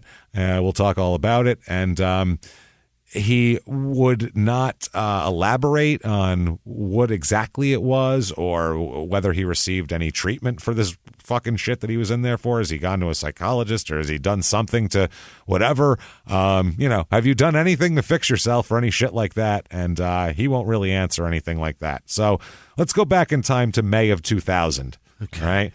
Where he and his 3 friends were found guilty of terrorizing 4 young women into working as prostitutes. Wow. They forced young women to work as and it was brutal too. We'll talk about it. It was fucking brutal. It was They weren't prostitutes to begin horrible. with? No, they were. Oh my God. He met some girl working at a store. He forced her to be a dancer and then forced her to turn tricks as well. Wow. And they would tell them that they were saving the money for them. And when they got enough, they'd give it to them so they could start. They'd say, "What's your dream?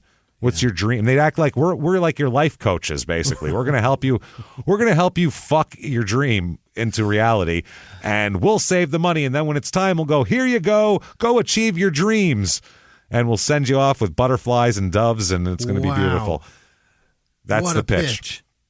And then they just control them with physical violence after they realize that that's bullshit, obviously.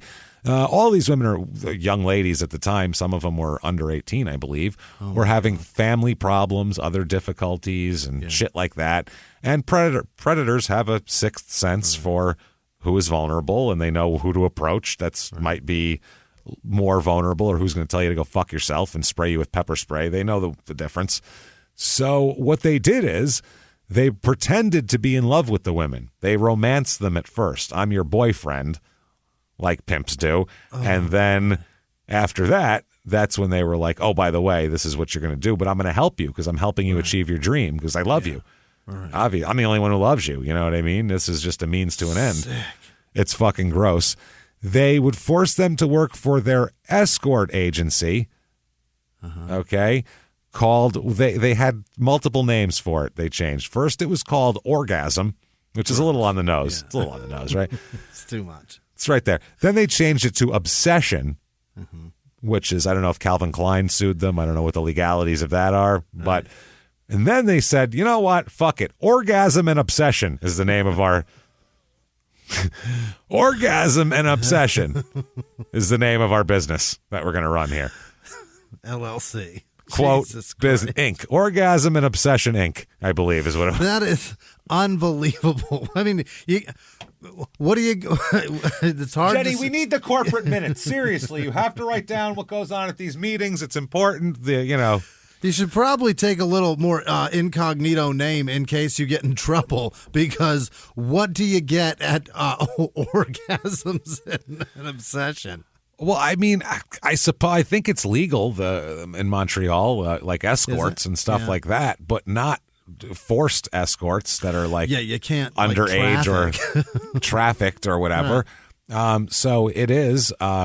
At this point, Adonis was a Quebec Golden Gloves champion who was being groomed for the Olympics when this came out. So how the boxing press didn't know about this, that sounds like horseshit to me, right? Mills Lane is a judge. It feels like you could probably search that pretty easy. Well, especially the Canadian or French Canadian, to be more specific, boxing press. Yeah. If this was a Gold Gloves champion who was on his way to the Olympics, he was on their radar. Yeah. And then when he popped up later on, going to the Commonwealth Games and becoming a boxer, none of them went, "Oh yeah, that's that guy who pimped those fucking women back in the day." Right. Nobody put that together with a name like Adonis. Nobody fucking put that together. Adonis it's not like his Stevenson. name's Bill Smith. It's fucking Adonis. How many people you know named Adonis? One. Adorable Adrian is the only one I know. I know one, and it is Paul Mooney's grandson. Yeah. Okay, that's fine.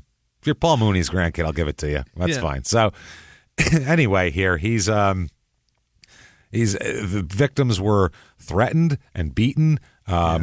One girl said that they told her that they would kill her family if she stopped working. Yeah. If she ran away and stopped working, they would just kill her family then. That's all. The ringleader was a 25-year-old named Belande Thadal, who is a tiny, scrawny little fuck. He's a tiny, scrawny little guy, and the other three, including Adonis, are big, tough guys. That's how it is. He's the skinny little pimp here. They said that Belande Thadal would have sex with all of them as a way to control them, like pimps do. Yeah. Later on, they'll be forced to put boxing gloves on and fight each other until one of them are knocked out. What? The women. We'll talk about why that is, that they did that. It's pretty fucking insane. Yeah, and also they were forced to perform sexual acts together and all that for the amusement of the guys. They treated them like they were, whatever. So, yeah. So they were only allowed to leave the apartment when they were going to see clients as well. They were always accompanied by one of these guys who would take them to this shit.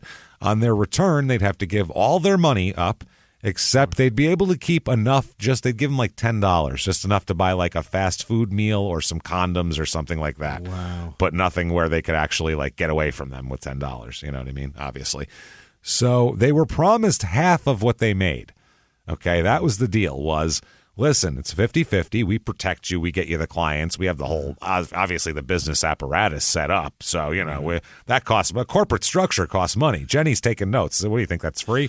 So all you've got is the product. Yeah, Jesus Christ. So, there's all of this. So they said, we're going to keep half, but the rest of it, they promised the women that we're going to hold them in individual bank accounts for you guys. Yeah. Until you have enough to realize what these ambitions are that you told us you have. The one young lady this happened to said, quote, obviously they got everything. They just took it. So anyway, they found two other people guilty, 22-year-old at the time, Kelly Bienvena, and 23-year-old Pascal Almanazzi. So they are all found guilty of various pimping charges, which I think is amazing. Also, death threats, assault causing bodily harm, all sorts of good shit. They've been in prison since 2001, so they were held, or since 1998. This is in 2000 that they're finally found guilty. So they've been held for a long time. In October 1998, they were held. The Bienvena is the only guy who was granted bail. Everybody else had previous criminal records, like Adonis had a shitload of fucking arm's length long criminal records, so they kept him on no bail. So the agency, because it was registered like a business, man. Wow. It was like registered like a legit escort agency. Stunning.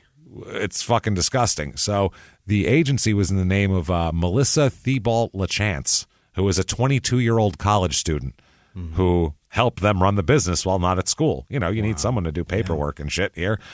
So she's also arrested in this whole thing and has to face trial. So let's talk about this a little bit. These two young women who were forced into this shit here, they ended up, the magazine called La Presse, I guess it's French, everything's in French. The press, but this is going to be kind of hard to read because it's translated from French. So a lot of it I have to kind of do on the fly here of what the fuck they're talking about. So anyway, these two young women in the group plotted to have Fox and Adonis murdered. That was what they were going to do. Wow. That was their way out. Okay, so they were. By the way, in jail, Adonis and his buddy Fox were still inseparable best friends in jail and shit. So it's not like he disavowed everything to do with that. So they were the ones who founded the escort agency with with all of them. The one guy was the leader, though. The girls were on call 24 hours a day, 7 days a week. The girls were between 17 and 25 years of age. Yep. Like we said, not allowed to leave without permission. They all of them. There's 4 girls, 4 guys. All of them think that the guy at the time, they thought that one of the guys corresponding to them was their boyfriend. Right. So all of them are in love with somebody in this group at first. That's how they get these girls in here. So one of the girls here was, I guess Adonis himself was the main pimp of 2 of the girls. He kind of was in control of them. One was already a dancer. One was already stripping when she met Adonis. And she said she liked him. She told her friend, I want one like that there. Because he's just a handsome guy and shit like that. Adonis. An Adonis. He's a fucking Adonis. So then he recruits a second one at another club. And at the end of one of the shifts here, they get invited to a party. And she said that she was willing to do anything for him by the first night. She loved him. Stunning. Immediately. So now Jesus Christ. They would collect the money from the girls. Like I said, leave them $10 to $20 a day. Their rates were $120 an hour for sex. So that was that. The one young lady said that within a few months she handed over about $40,000 to Adonis Stevenson. During this time. In a couple of months, yeah. Okay. So, yeah. So, anyway, over a few-month period, the girls are starting to get beat up all the time. Now they do it like if they don't bring up in enough money, they get the shit beaten out of them. Like actual street pimping. Like, you better get it back out on the track type of shit. You know what I'm saying? So, if you ever read Pimp, the book? The Iceberg Slim book? Yeah. Yeah. Have you ever read it? Yeah, that's he describes all this very much in detail, and he's following the playbook here. This is the playbook. If he beats her with a wire hanger, a heated up wire hanger, it'll be like he's running it straight out of the book. So he's beating them up when they're all beating them up when they don't have enough, when they don't bring in enough money. Apparently, the Fox guy just has sex with them and rapes them whenever he feels like it, forces them to have sex with him. One day. One of the young ladies tells the other that she wants to kill Adonis. That's the thing. Okay, let's kill him. Yeah. She said, he keeps hitting me. He hits me more and more often. He's hitting me really hard. And I got to kill this fuck. Yeah. I got to fucking kill this guy. Right. So, because one day he showed her a knife. Okay. And he tells her to, this is fucking horrible. Okay, keep this in mind. This is our guy here. Showed her a knife, according to her, and told her to choose. Either he's going to fuck, or someone's, I don't know if it's him or somebody else, because it's in French, so I don't know the exact deal, but either him or somebody else is going to fuck her in the ass, or he's going to stick this in her ass, the knife. Oh, my God. So terrible choices.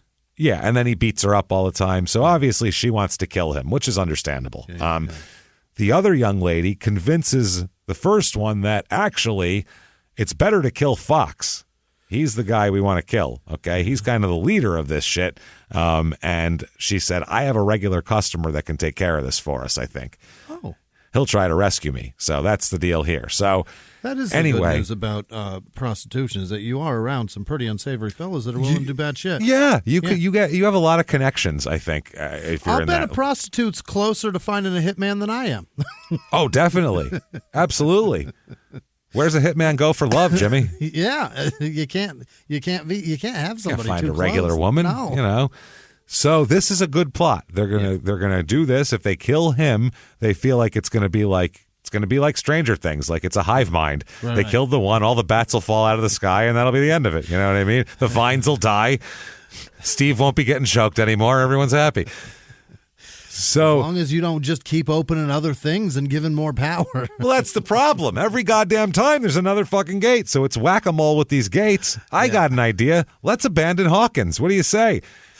Give it to him. Say, you know what? Do whatever the fuck you want here. It's the middle of nowhere. We don't care. We're all going to leave. Sucks.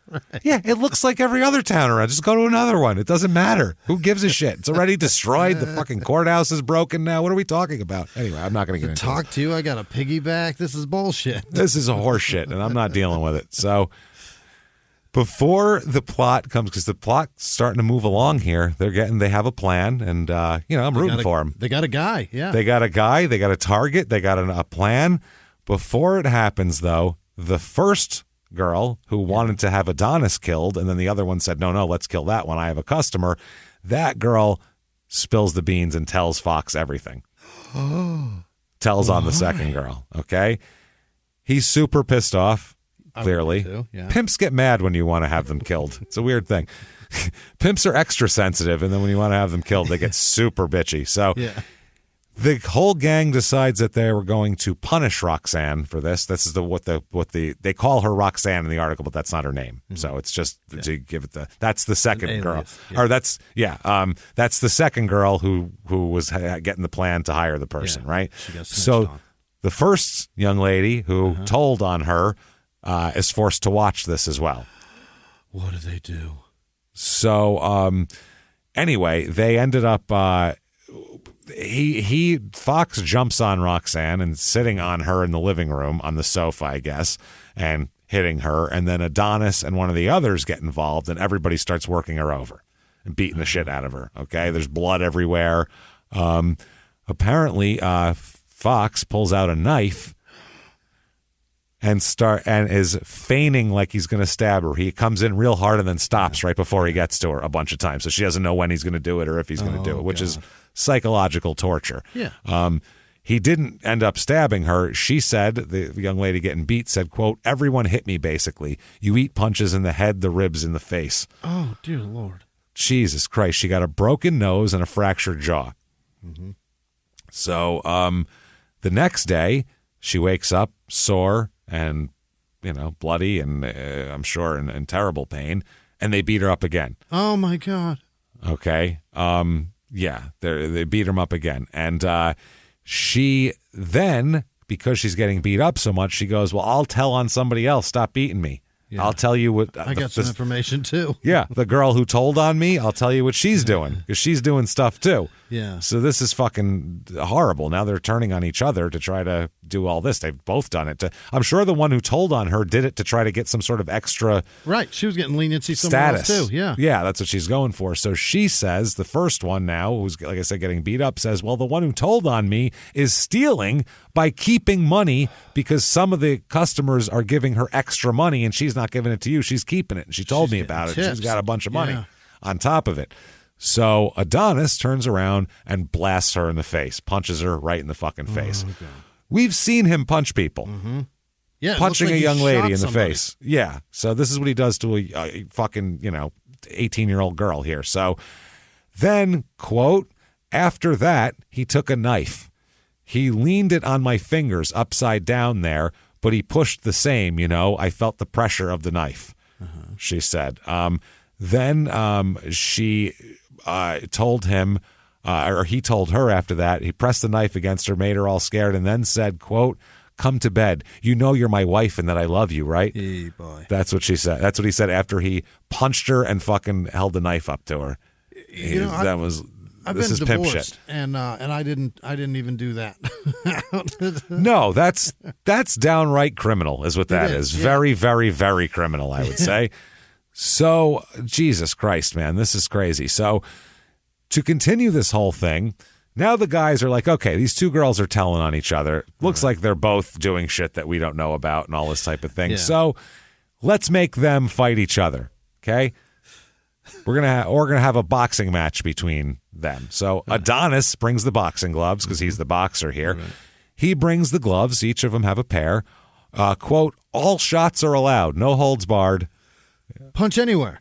No holds barred living room chick fight," is what they're Oh, saying. boy. So then Roxanne was told that it, quote, this is what she said, "If I didn't knock Isabel out, then Fox will knock me out." So that's what it is. So she's got to try to knock her friend out cold. Otherwise, she'll be knocked out by some man. So Horrible. this is fucking gross. So by the end of, it's been months going on with this shit.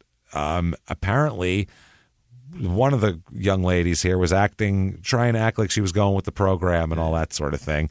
She ends up getting permission to go out to eat with her father.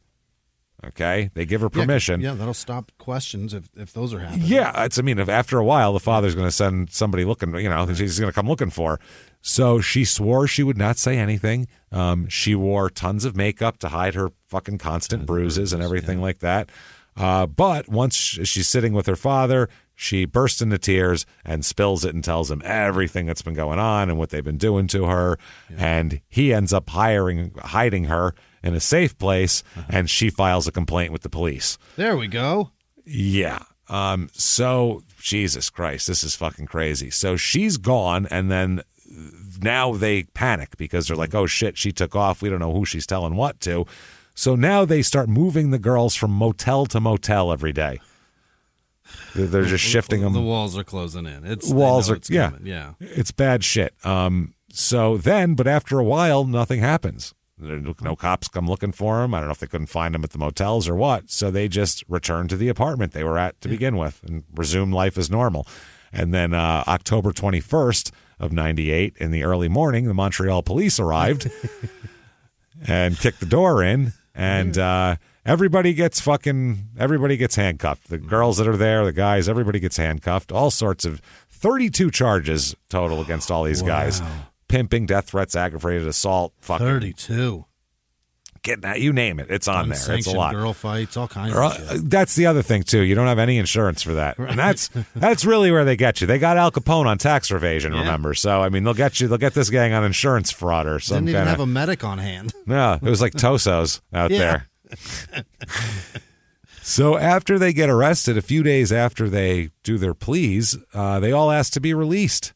Yeah, and I don't think they realize the seriousness of the situation. Dead ass serious. Listen to the quote that he tells the judge. This is absolutely fucking clueless. Quote, "My goal is to be able to go to the Olympics.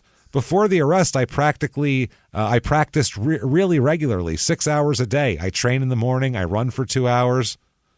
Okay. Judge is like, I don't give a fuck if you were fucking literally Superman flying through the air, saving children from falling into fucking ravines. Yeah. You're not going anywhere, motherfucker. You know what you did? You're forcing innocent girls into prostitution that otherwise would have never done this, and you're beating the shit out of them. Fucking insane. So the judge goes, you're not going anywhere, dickhead. Jail is where you're going. Yeah. So now in court, one of the women, the one who is in love with Adonis, because there's, like I said, they all have the one that they love, she testified that he was, quote, just obeying orders. Who the fuck is giving him orders? We've watched him fight. Are you? Imagine him bare-fisted. No one's giving him orders. You can't tell that man what to do. No, he will fucking break your face. So, and all the other women disputed that characterization, but most of them said that the guy they liked was just following orders. So it was like one of those. But everyone else was terrible was the thing. So somebody's giving orders. Someone's following something.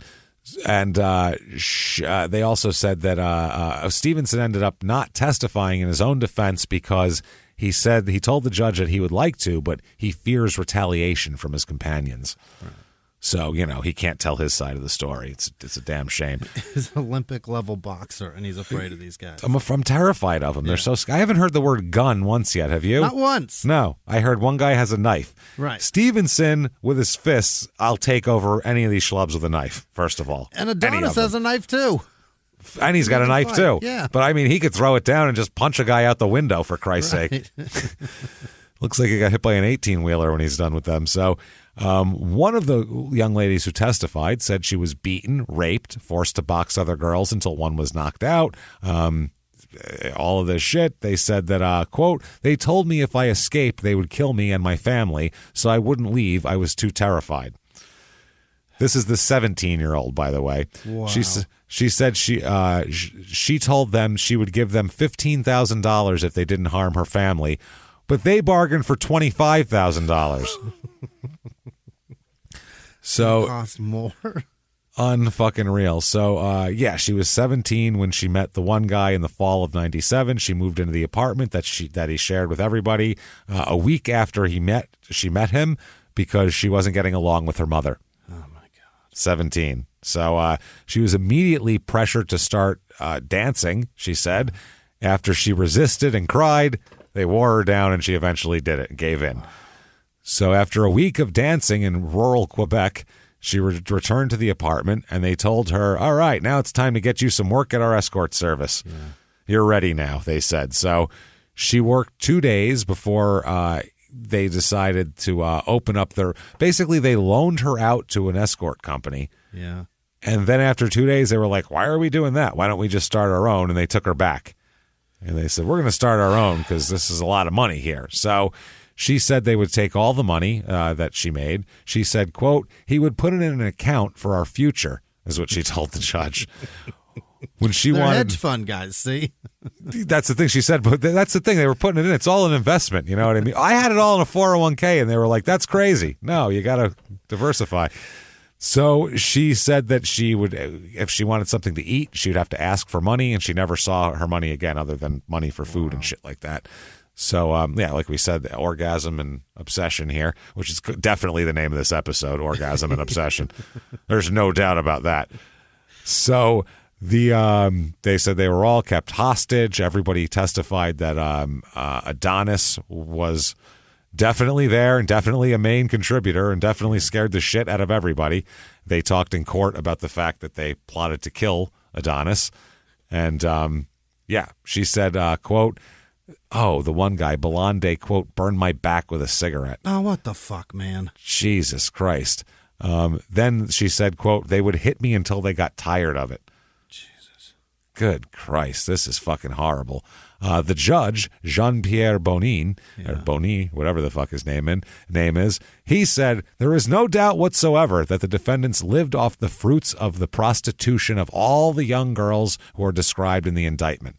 Young girls were seriously beaten. They were forced to fight each other. They were forced to make gestures of lesbianism. Gestures of lesbianism? Hold on. There's a new contender for the title of this fucking show now. Wait a second. Back up the truck here, everybody. Orgasm and obsession or gestures of lesbianism. That's wow. Yeah. Gestures of lesbianism? What the fuck is that? Sexual contact with each other would have been fine. Orgasms and obsession has about a 2-inch height difference on gestures of lesbianism, but the reach is incredible. It is gestures of lesbianism from a judge in a courtroom. He said they have received threats when they have on occasion indicated their intention to leave the group. And they talked about the structure of it. He said, quote, Adonis had control over 2 young girls whose income he received. He was a partner in the computer company that served as a lawful front for the gang. And they were doing that too. He was present when the girls were beaten up as well. They are found guilty, all of them. Fox, who's the leader, is sentenced to, you, sir. Guess what he gets? Fox is going to get 6 years. You, sir, may fuck off 5 years. Close, yeah. Close. Canada has, I don't know about now, but then had way less heavy penalties for pandering, pimping, whatever you want to call it. But yeah, here, that's a fucking... That's a big deal. They'll give you 20 for that shit here. There you get 5. And the rest of them, Adonis and the rest of them, you, sirs, may fuck off 4 years in prison. Oh, my. That's more than 16 months. They've already spent 20 months in jail awaiting this. This motherfucker tried to say that after the sentence, he got time served. That time counts for that. And apparently, he served 20 months in preventative detention. I don't know what that is, but at that time, in Montreal at least, that time that you'd spend there counted as double the time. Oh. So he gets extra credit for that as well. So while in jail, though, on April 2nd, 2000 here, Adonis is placed in the protection sector of the prison with one of his co-defendants. Yeah. They're confined to the cell 23 hours a day. Yikes. 1 hour out in the yard. The whole deal here. Adonis, though, he doesn't take any shit in jail, as we're talking about. Apparently, he said to somebody, hey, are you coming? This was in front of a reporter, and Adonis said, are you talking to me like that? And the guy said, yeah, and then a scuffle breaks out between them. Okay? This is to go out. Can it come with us? This is going out for visiting time. Adonis said, you're talking to me like that? Yeah, motherfucker. So a scuffle breaks out between a dozen prisoners. Wow. So it's like Adonis and his friend versus 10 people, essentially. Okay? Unbelievable. When the guards come, when they get there, the guy who said, yeah, I'm talking to you like that, is lying on his back in front of the cell unconscious. Motionless, yeah. The guard watches Adonis walk up and kick this guy in the head again. Oh, boy. Give him a real hard kick. So the prison official, after this, the officer, this is his statement, quote, for 3 days I dreamed of this there because I had never seen something so violent in my entire 11-year career. Wow. Of working in a prison. He's never, the most violent guy in prison. There's another contender for a title. Gestures of lesbianism, orgasm and obsession, and the most violent man in prison. So this guy had blood pouring from his mouth. Yeah. He went into seizures as well. Yeah. Is rushed to the hospital where he has a double skull fracture and falls into a deep coma. Yeah. Yeah. He fucking broke this man. He's hospitalized for 10 days and survives, though. Wow. Yeah. They dump him back in there. Lucky to pull through. He says his claim is that he was attacked by a dozen guys. Some of them were armed with, quote, homemade pickaxes. Yeah. Pickaxes. So, Jesus. You know, He said that he couldn't do it. He said I knocked out 5 or 6 of them before the guards got there. Yeah. When the guards got there was literally bodies laying everywhere. It looked like 11 had just torn up the day room. You know what I mean? Like, it was fucking crazy. Bodies all over. Yeah. And a Plinko chip falling. blink, blink, blink, and he's bleeding from his eyes. So he says, quote, "They knew I loved boxing. They wanted to test me. That's how prison is." Yeah, well, he just tested him. So they end up convicting him of aggravated assault on this. Really? It should be attempted murder, I think. He put him in a coma and kicked him while he was down. But, I mean, you put him in a coma, that gets you some prison cred, right? Sure does, yeah. And it should give you a different nickname when you're boxing again. Rather than Superman, you could be like the Comatoser, the Incomerator, E pluribus comus. You could be so many different things. I like the Incominator. That's the one for me. The Incominator, the Incomerator. So, then there's a lawsuit now coming from that, too. That guy's family wants to sue him.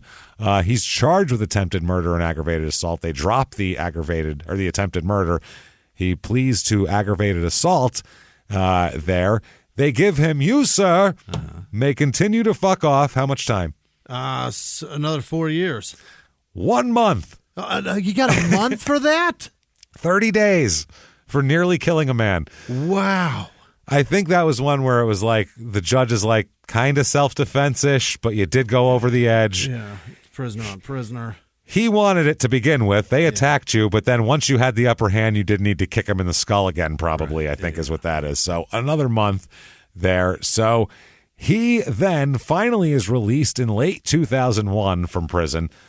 So he does about 3 years-ish in prison, even though he said 16 months. Right. It's not. Well, maybe that's one is jail and one was prison, I think is the difference. I bet you're right. Yeah. So he's really parsing some semantics here. He gets out and he says, "I will never set foot inside a prison again, ever. Right. And it is time to go back to the gym." He says, quote, "I paid my dues to society." He said, "It has been 14 years. That's a long time since it happened." This was 2012. This is at the press conference or later on afterwards. "I've never had a criminal record since. I learned a lot while I was in jail. If the wrong people are around you, I was very young. I'm older now. I see the life."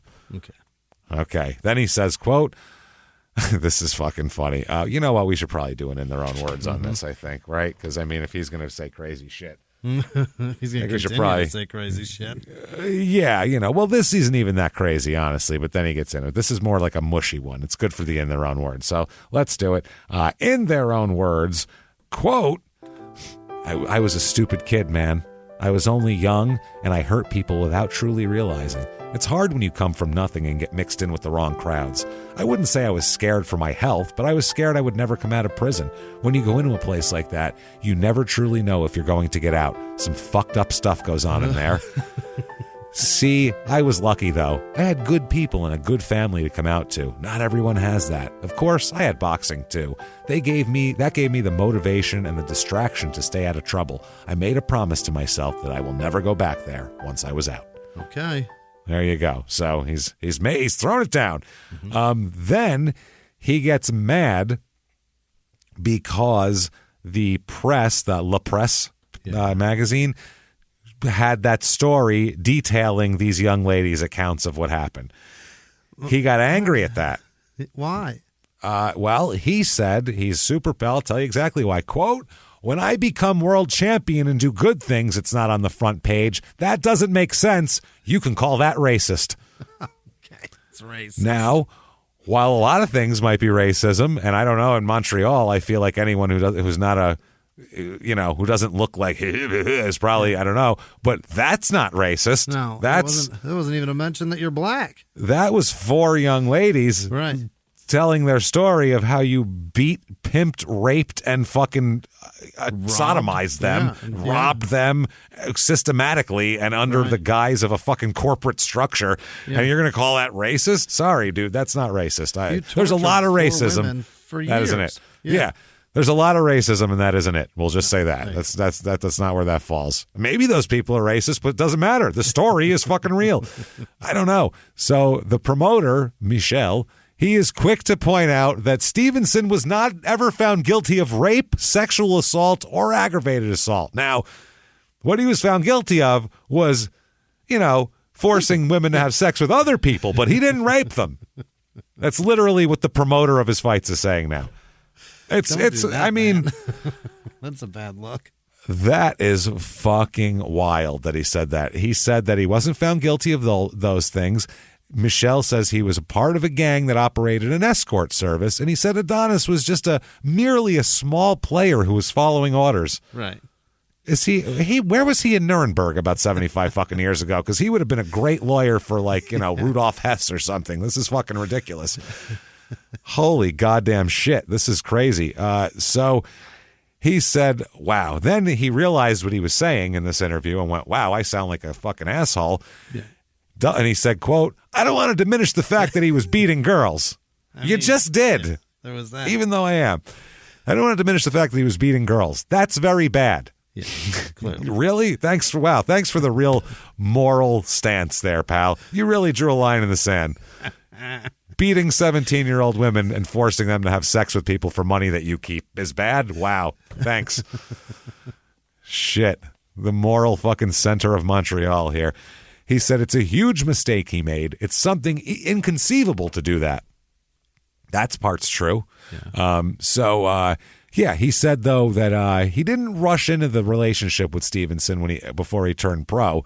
He said, I looked into him. I knew what I was getting into. Which is even worse. It's better to say I didn't know. You knew about this? He said, at the beginning, sure, I hesitated. Yeah. You think? I wish you would have done more. I wanted to know what it was and who he was. But after talking to people, any of those were the 4 women that they held captive? Because those are the people I'd want to talk to.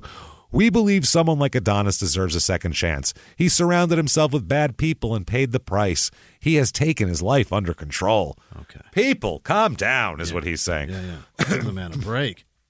Behind the closed doors of government offices and military compounds, there are hidden stories and buried secrets from the darkest corners of history. From covert experiments pushing the boundaries of science to operations so secretive they were barely whispered about. Each week, on Redacted, Declassified Mysteries, we pull back the curtain on these hidden histories. 100% true and verifiable stories that expose the shadowy underbelly of power. Consider Operation Paperclip, where former Nazi scientists were brought to America after World War II, not as prisoners, but as assets to advance U.S. intelligence during the Cold War. These aren't just old conspiracy theories. They're thoroughly investigated accounts that reveal the uncomfortable truths still shaping our world today. The stories are real. The secrets are shocking. Follow Redacted, Declassified Mysteries on the Wondery app or wherever you get your podcasts. You can listen to Redacted early and ad-free right now on Wondery Plus. He was hip-hop's biggest mogul, the man who redefined fame, fortune, and the music industry. The first male rapper to be honored on the Hollywood Walk of Fame, Sean Diddy Combs. Diddy built an empire and lived a life most people only dream about. Everybody know ain't no party like a Diddy party, so. Yeah, that's what's up. But just as quickly as his empire rose, it came crashing down. Today I'm announcing the unsealing of a 3-count indictment, charging Sean Combs with racketeering conspiracy, sex trafficking, interstate transportation for prostitution. I was up. I hit rock bottom, but I made no excuses. I'm disgusted. I'm so sorry. Until you're wearing an orange jumpsuit, it's not real. Now it's real. From his meteoric rise to his shocking fall from grace, from law and crime, this is the rise and fall of Diddy. Listen to the rise and fall of Diddy exclusively with Wondery Plus. Give him a fucking break. So now he's got a new trainer at this point. Just before this all comes out, Emmanuel Stewart decided to take him on. Really? Emmanuel Stewart's legendary trainer. Yeah. He's the guy always standing next to Lennox Lewis, who looks like he's from 1975. He looks like Nipsey Russell in 1975. He's got the same hair. That's what he reminds me of. So he said that his, how much now they're talking about, because Emmanuel Stewart's really famous worldwide. So, how much did he know about this? Did he know what he was getting himself into? And he basically dodges the question. And he said he always does a thorough search on his prospective clients. That's all he would say. That's all he said. Wouldn't say he knew about it or didn't know about it, but he does a search. If you do a thorough search, then you were very You knew aware. about him. Yeah. Because I did a thorough search and I found it. So the girls in 2012 here, these young ladies, then, they say they still like shake in fear when they think about being in this under these people's wing, which I don't blame them. Yeah. Now they're pissed off that everybody loves that he's a big boxer now. One of the young ladies said, quote, "He doesn't deserve to be adored like that with all he has done to us. What would he say if this happened to one of his daughters?" Fair enough. They're saying one of them also said they keep acting like he was just the one guy, like he was just a bodyguard. That's not true. He was much more than a bodyguard. She said he was Fox's right-hand man. Right. Yes. They said even if he refuses to admit it, he beat the girls. One said, quote, "I think he was doing it to obey orders to prevent Fox from killing us. It was to protect us from the worst." That's the one that likes him. Yeah. She also said, quote, "The guys were so manipulated there. We're all so manipulated in there, not just the girls." Jesus Christ. At the time, often Adonis would go to the gym often because he was fucking training for the Olympics. Yeah. One of the young ladies said, quote, "I think it was his escape. He probably won't admit it, but I think he was too afraid of the chief." I don't buy any. She is still brainwashed 15 years later. He heads over to LA Fitness as an out for the day. What are we talking about? He must have cocked her ham something amazing to make her 50. And I'm not saying I'm trying to make fun of her. She had horrible things, but she still thinks that like they had a relationship. She's out of her mind. You weren't in a relationship. No, she needs a lot of therapy to know that she is, first of all, fucking worth more than that. To think that you had a relationship with your kidnapper / pimp rapist. That's a fucking ridiculous thing. Yeah. For anybody to think that. I feel terrible for her. Jesus Christ, that's terrible. The next fight that he's taking here, the guy he's fighting against is Gonzalez. What the hell's his first name? I can't find his first. It's in before the fight. Doesn't matter. His last name's Gonzalez here. So Gonzalez, he's 27-1 coming into the fight. Ooh. He is a Phoenix, Arizona native, this guy here. Yeah. And he predicts a victory over Stevenson. They're both southpaws, so that's good. This guy trained in Calgary. He said for the higher altitude and colder climate. He wanted to be like Rocky IV. So, he said he's going to do it. He said he's also going to wear a logo on his trunks that helps express his support for Natalie's House, a women's shelter in Arizona that helps teenage girls recover from sexual exploitation and abuse. Oh, Adonis is about to be pissed. Well, this guy had been working with them for years, apparently. He's not just doing it to piss Adonis off. Right. Yeah. This is just a charity that he's always working with here. But it's also, he said, I'm not doing this to use it as a ploy to fuck with his head. I'm very supportive of that. They also, in the article, say he's been cited numerous times for his community service in Phoenix. When we hear an athlete and cited on this show, it never turns into for his good works. It's like commendations. Yeah, it's not common. It's not medals and shit. The key to the city, we never hear.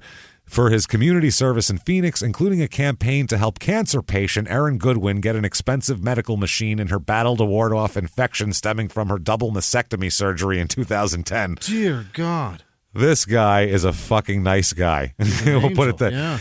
He said he's going to wear the logo. He said, quote, this is what he said about fucking Adonis Stevenson before the fight. Holy shit, is this inflammatory. Quote, I know his past. He likes kids and girls.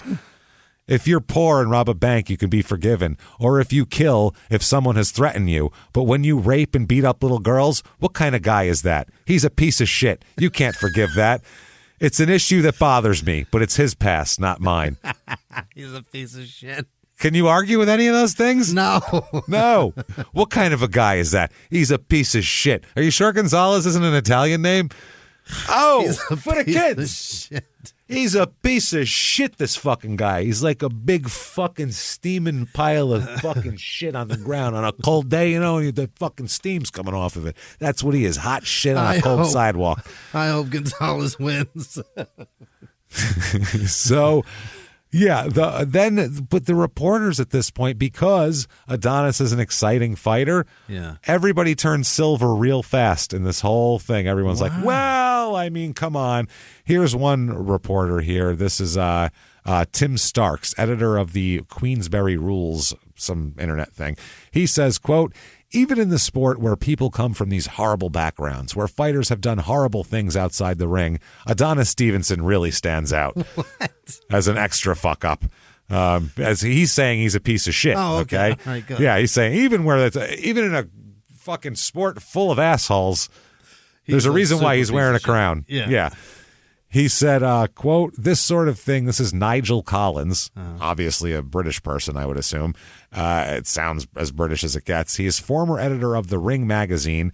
He says, quote, this sort of thing is way out of a hole for a lot of people. Whether it's prison or an economic situation, who knows?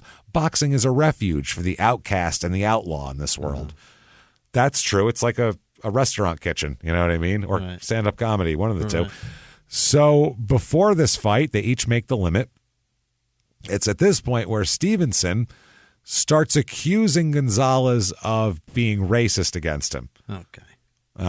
Yeah, he's a Mexican guy from Phoenix, and who said you rape kids? People on Earth, James. Well, they are racist, but he said that I think this is more about actions than people than your race at this point. Once you've beaten up and fucking fucked and pimped young ladies, whatever anyone says about you, unless it's a racial slur, you can't count it as racist. That's what they're mad at. Right. Even if they're a really racist person, I bet they're madder at what you did than what color you are. You know what I'm saying? Yeah. So I feel like that's anyway, never mind. I don't even want to get You're raping kids. Come on, man. You're fucking Jesus Christ, man. Or that's allegedly I don't think he got convicted of actual rape, so we can't say he's You're pimping kids. Young girls. You pimped young girls. At your part underage. Yeah, you're splitting hairs. Who cares if you It's fucking ridiculous. So he did all that shit here. He said he wasn't found guilty of rape, sexual assault, or aggravated assault. He's very upset. Stevenson says, quote, I'm going to knock this guy out, and then I'm going to put him in court. I'm not finished with him. Right. He's going to Johnny Depp him. Yeah. He said he's not going to have to come back to Montreal. He's going to have to come back to Montreal. Believe me, I'm going to put on a clinic against this guy. He said I was a stinking hard N-word, he said. He said he was a stinking N-word. He's a redneck racist, which he can't be a Mexican and a redneck. Now, you can act like a redneck if you're Mexican. I've seen it plenty of times, but rednecks hate Mexicans, so you can't really do that. You can't call them the thing they hate. You can't call a black guy a Klansman. You can't call a Mexican a redneck. It just doesn't work that way. Right. This is what... Yeah, this is the only, and the report that talks about all this, they talk about there was no racial slurs. This is what he said, quote, this is what Gonzalez said that he took as racist, Stevenson, quote, he's like a big elephant. He walks around, trots around, doesn't know too much. Okay, that's, no. That's a boxing style. Yeah, I mean, that's... You can't... Yeah, there are certain things that are racist to call elephant people. is not a black racist thing, right? That's not a racist slur. No, maybe it is. Black listeners, tell us if you've been called an elephant in hate before. Let us know because we apologize if that's true. But I've never heard of it at all. Anyway, so that's what he said. Stevenson is upset about it, and he said that maybe this will sell a few more tickets. All this hype is what Stevenson was saying, but I'm going to knock his ass out. He also says that, quote, this is Michelle, I told Stevenson to focus on the fight and then think about the procedure. I know he wants to hurt the guy, and now he's more upset, but I told him forget about it and focus. Yeah. Now, this isn't the first time a boxer's threatened another boxer with suing, which is the dumbest shit I've ever heard. Before For slander? This is during this same time period. Bernard Hopkins said he was going to sue Jean Pascal, who had accused him of taking steroids, performance-enhancing drugs. Yeah. He beat him, and then he never ended up pursuing the lawsuit because he beat the shit. It's so weird. Why would boxers sue boxers? Gee, if there was only a way to settle the score without wasting a court's time, If only we could... Hear me out. This is a crazy idea. If we could get them both to come to like a central location, maybe a large building so others can watch what happens. And then if they could come to like an agreement to maybe like enter a predetermined area, maybe we could rope that area off, Yeah. to keep them in and the participants in, spectators out. Yeah. And then they could physically engage each other. And to make it fair, we could put a neutral observer in the ring, with the two men fighting in order to enforce. That way you can enforce some pre-agreed upon rules of engagement, basically, Oh, and in case there's no clear-cut winner, we should have a panel of non-biased observers judge the contest with some kind of scoring system. If only we could have that. I like so much easier than court. Form of court better, and we should also probably sell tickets to it, and Can we make as many eyes on it and witnesses as possible. Yeah, then we know the outcome for we sure. know what happened. I tell everybody. We could have places for cameras even. That'd be That's a better interesting. idea. Tape Press it, could and that talk way about we can go back There's and proof. rewind and watch and really see the outcome of this Really know what's happened. contest. Let's make a rule here. You're not allowed to sue anybody if you can legally beat the shit out of them. Yeah, if you get to punch them in the face Can't sue over him. it, Yeah. you can't sue them. Whoop his ass. That's your thing. Win the bigger part of the purse. You'll get your chance to win. Oh, my God. Get your day in court. So here is Showtime, works for Showtime Boxing, Steven Espinoza, and they were asking him about whether his announcers are going to ask Stevenson in pre-fight interviews about, hey, what's up with your pimping charges and shit, you know what I mean? So he said that his announcers would ask him about his past and pre-fight interviews, but they probably wouldn't mention it on the air unless they found it relevant to his work in the ring. And Stevenson with a left hook. Oh, my God, like it was a 17-year-old girl he dropped to the canvas. I wonder if he's going to rape him now. Let's find out. I believe he's trying to get him to have sex with other men. Pete, I think he's trying to get him. This is what he does, and then he's going to take him, and they're going to leave. Yep, now they're leaving the ring together. This is what happens. He's going to take him back to a hotel room. Oh, he'll be turning tricks by tomorrow. Absolutely. Back to you, Pete. Back to you. Good Larry Merchant on the outside. Went down like an enslaved, trafficked young girl. Oh, my goodness. Look at that. Hair popped up like a ponytail. So he said, quote, it's not something that we're going to shy away from or intentionally avoid. How would pimping come up during a boxing match? Boy, really slapped him. Yeah, look at that. He said, but at the same time, it's not something we're going to go out and intentionally out of our way to mention. Yeah. The Tim Starks guy again. He said that they're talking about the whole thing, and there's a Showtime promo, I guess, for a fight with him later on where there's lyrics that say, so let me be your hero, I want to be your hero. And this guy got super mad, and he was like, maybe if Showtime hadn't put that song in the background, I wouldn't have felt compelled to mention it, but now I feel like I have to. He said, I would rather like Adonis Stevenson. I would rather not have a bad guy to root against. I would rather it be a redemption story, but now when he wins, I'll be torn. Yeah, it's tough to root for that guy. Emmanuel Stewart, the trainer, he said, quote, of all the great world champions who've trained over the years at Kronk, which is the facility, Adonis has created the most excitement. He has unbelievable punching power, focus, and intensity. All these things are terrible. Great for boxing, awful if you're pimping 17-year-olds. Right. I've had many world champions, but his punching power and intensity isn't normal. Yeah, a lot of the shit isn't normal about him. So he's seething, Adonis. Yeah. Seething in his fucking sitting there just I am doing so well. And if you're him, you can't fix the past. So if you've actually had some kind of revelation of oh my God, I was a terrible person, you have been on the straight and narrow for a long time now, blah, blah, blah. But is that something that can ever be erased? You pimped young women. I can't see pimping teenagers as something I can ever be like, well, I mean, sure, everybody does that. So anyway, he's sitting around. He's very upset about the whole thing. He's seething. He doesn't know what to do with himself. Right. He's trying to keep his mind occupied with projects and things, hobbies. He's trimming bonsai trees and little things like that. He's coming up with, I'm going to redecorate my whole house, that sort of thing. And he hires the man for the job. And he comes over. There's a knock at the door, and it's Dexter Manley, interior designer from New York City. And he says,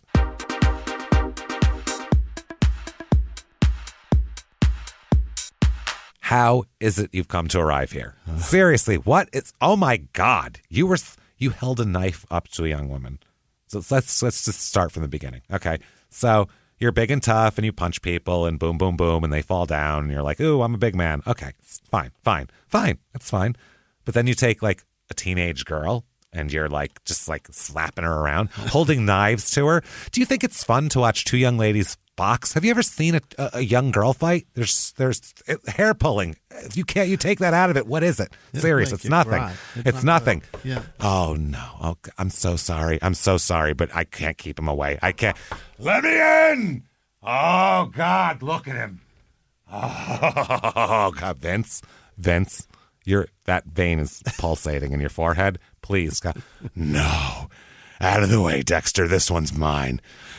Look at him. He punches like 11's shooting someone up against a wall. Look at it. Oh, God.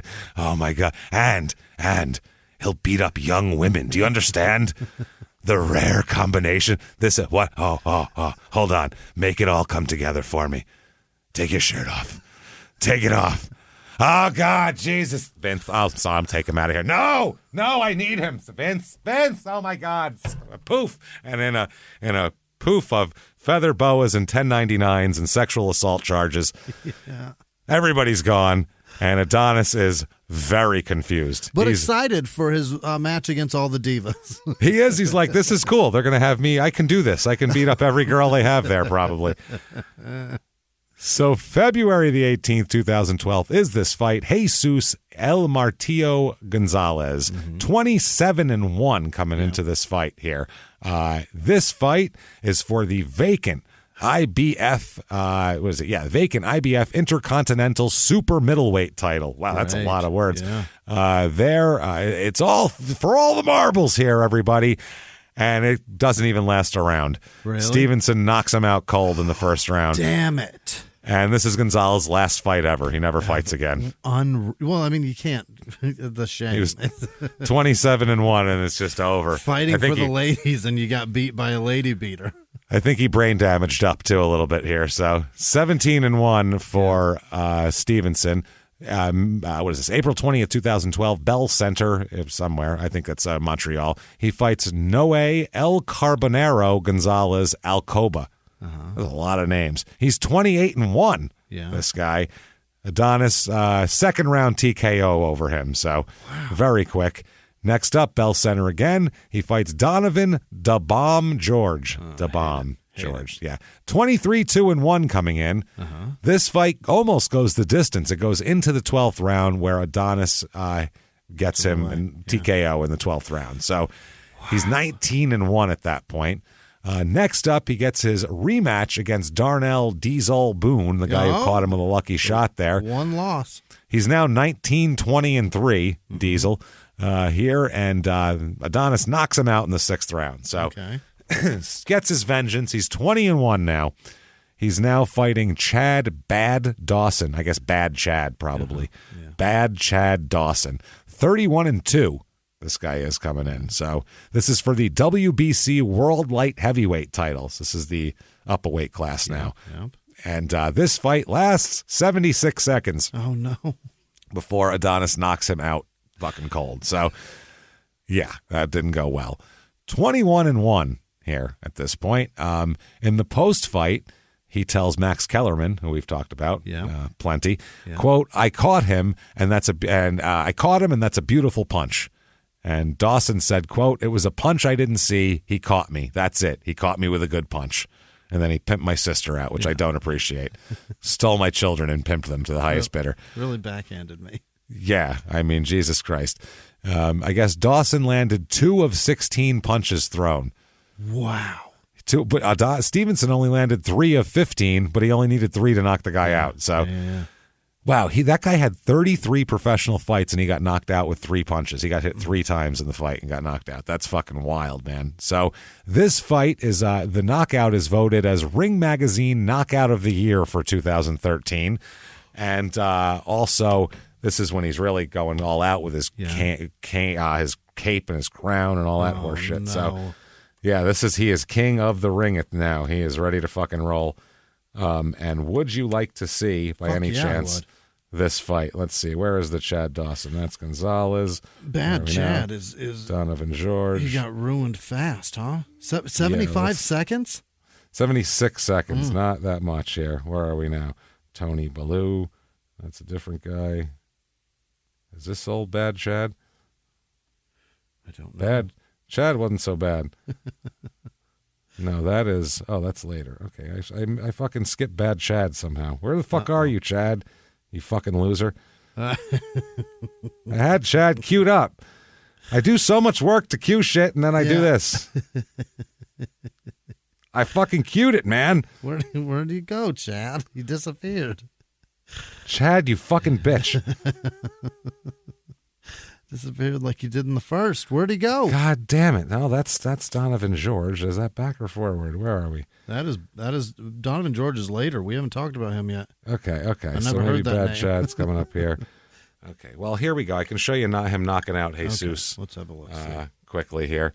Because this is a very quick one. All right. Here's Jesus. Jesus. This is Jesus' last fight. Oh, and that's why. over for you, sir.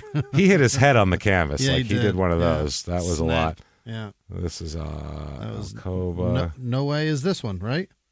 No, this is Alcoba. Okay. Nope, that's not what I want. Nope. Come on, you son of a bitch. Stop that. What is this? I just want bad Chad. Is this it? No. Oh. That's Donovan George. We haven't talked about Donovan George, so maybe Bad Chad is not in this?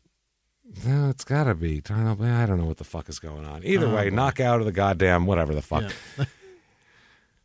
Sorry about that. So anyway, his next fight, he fights, where is this here? He fights at the Bell Center against Tavoris Thunder Cloud. Oh. His name's Tavoris Cloud. He calls himself Thunder. Not bad. 24-1.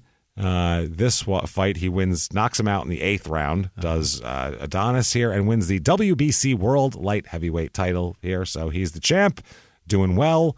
Next up, at the Pepsi Coliseum in Quebec City in 2013 in November, he fights Tony the Bomber Bellew, or Bellew, Bellew.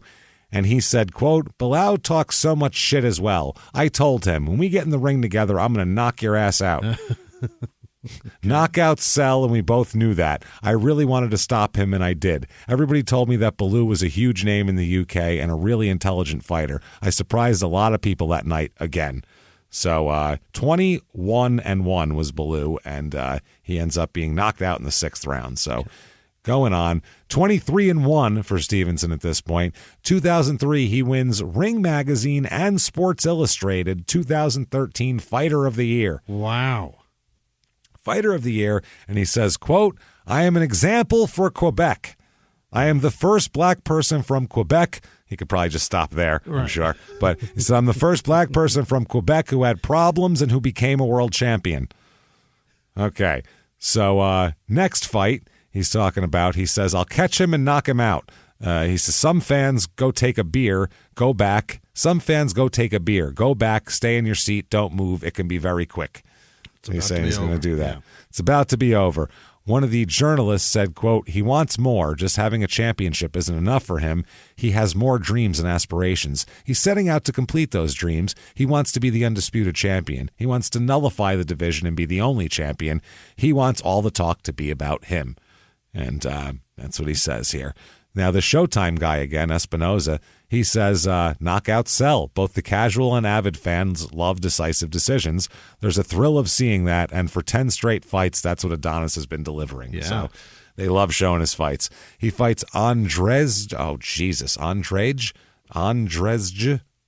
A-N-D, we get that, R-Z-E-J. Andrzej Fanfara. 25-2 coming in. This is a unanimous decision win for Adonis at this point. By now he has 4 kids. Jesus. 4 kids. One of the guys, by the way, in his training camp said, quote, a lot of people, a lot of haters bring up Adonis's past. Yeah. But he's a good guy, a wonderful guy. And a lot of people put on a front once they become someone. He hasn't. Okay. Because he knows he's got pimping charges in his fucking past. How are you going to act like you're better than anyone when you've been convicted of pimping teenagers? So Holy shit. Michelle, his promoter, said Adonis is a genuine good person. Good person. One of his people that works with him is a former cop, and he said he's a nice, caring person, a good guy, and a real family man. Yeah. It's a real family man. Michelle, the promoter guy again, says, look, I don't want to excuse anything that he's done, but don't forget that he was raised in the street. That's what he said. He says he did a bad thing and I know he regrets it, but he promised himself that he's never going to go back to jail for the rest of his life and was going to do whatever it takes to make sure that he was going to change. And he did what he had to do. Since then, he's been an inspiration for everybody. Sworn off pimping forever. He's never going to pimp a teenager again. And, you know, I give him credit for not doing that. We deserve a lot of credit, Jimmy. I've never pimped a teenage girl, have you? No, my whole life. Never, not my once. whole entire life I've gone without pimping one. I mean, you never know. Things can change, but for now, it's not on my radar. He said about this, quote, I've changed. I'm a good example for kids who have problems. You can turn it around. You can change your life. If you've had a bad situation, you have to stand above that and grow up. I had a bad situation, and now I work hard, and I put 110% in my work, and hard work pays off.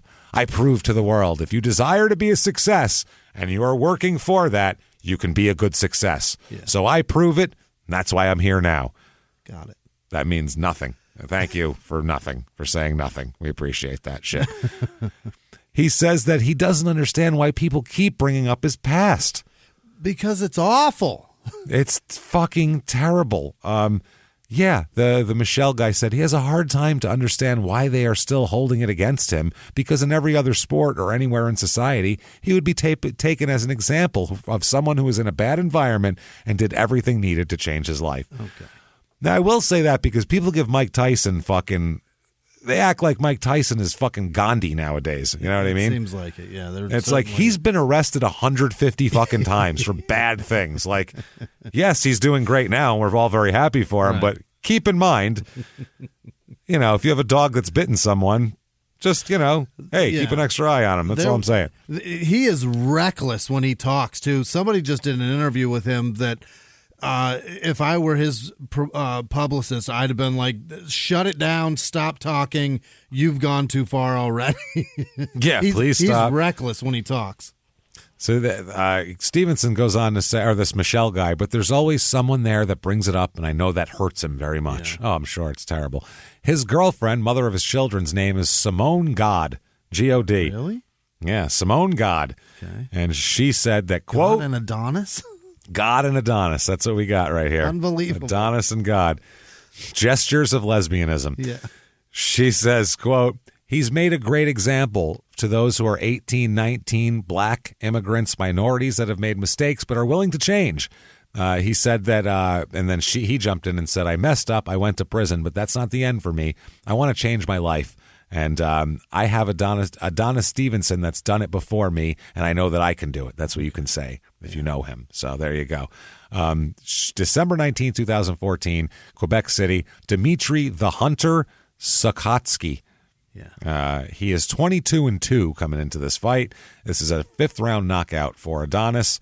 He's 25-1. April 4th, 2015, at the Pepsi Coliseum, Sakio the Scorpion Bika, 32-6 coming in. Unanimous decision win, 26-1. His Michelle again says, quote, most people think it's his punching power that makes him great, but it's way more than that. Adonis is a special fighter, a real special fighter. Okay. You ever seen his thighs when they're glistening with just a little bit of sweat? His name is Adonis, for God's sake. Adonis. He said, what's the difference between an excellent fighter and a special fighter? It's his boxing IQ, the way he puts his punches together, the way he analyzes opponents, the way he adapts himself. He's brilliant in adapting and analyzing his opponent and finding his strengths and weaknesses. So next fight's in Toronto against, I don't know if he nicknamed himself this just for this fight or if it's an awesome coincidence, Tommy Kryptonite Karpensi. Superman versus Kryptonite. Yeah. 25-4-1 for him. TKO round 3 for Stevenson, 27-1. Next up, the Centre Videotron in Quebec City. He fights top dog Thomas Williams Jr., who's 20-1 coming into this fight. He'll end up 20-4 for his career. Knockout in round 4 for Stevenson. More like bottom bitch. Top dog. He is fucking back of the cage with you. So June 3rd, 2017, he fights Andres Fonfara again at the Bell Center, and TKO win again for him in round 2. So, yeah. This apparently wasn't much of a fight here. At the end of the fight, they said, well, who are you going to fight next, Adonis? Yeah. And he said, quote, I'm the greatest at 175. I don't have anybody to call out. Oh. Well, so don't give a fuck. Champion? I'm the champ, 29-1. Come at me, bitches. That's what he's saying. So he did regret. They do an interview with him in 2018, and I don't know if he realized or his publicist realized that this shit wasn't going away. Yeah. Like, it's always going to come up, so he's got to, like, fucking try to get out ahead of it. Yeah. Yeah. So he says, quote, for sure I feel remorse. A lot of people think that when you go to jail, life is over, but it's been 20 years. It's been 20 years, but some people still try to put me in a bad light. My life doesn't work like that. You can change. I've changed. I've worked at it a lot. Yeah, so they said, you got to keep doing it every day. Oh, yeah. Well, he says he appears at charity events, does all sorts of shit. There was a 10-year-old who went missing, and he donated $15,000 to the family search fund for the kid. He's like, when you find her, send her my way, please, and tell her I got a job for her. I'll smack her around for disappearing. You know how it is. I'll get her for you. Don't worry about it. How's she with sodomy? Anybody? So fucking psychopath. I really am mad at this guy for that shit. So he also says that he counsels young people in legal trouble, helping them envision a life beyond crime. He says, I advise them that they can change. I'm a good example. The most important thing is hard work and dedication, and never let people talk to you like you can't become something. That's it, man. That's it. He says, who is this? Oh, this is one of the young ladies who he this is a social worker who worked with one of the young ladies. Yeah. Quote, I'm glad Stevenson has smartened up and made something of himself, but the damage he's left behind is not cool. That's not the time to say not cool. Use your fucking big words now. You pimped girls, that's not cool. Not cool? Not cool as you drank the last beer. That's not cool without not telling me. Man. Not cool. You didn't replace the toilet paper. That's not cool. Pimping teenagers and beating them and sodomizing them goes well beyond not cool, by the way. It's a little higher than, yeah. Little higher on the uncool factor. Man, that's not cool at all. It's like totally uncool. She said, it ruins you socially. It ruins you for relationships with men. How can you put trust in a man? These women have lifelong scars, and some of them don't get past this. Yeah, that's true. That's why it's more than not cool. Right.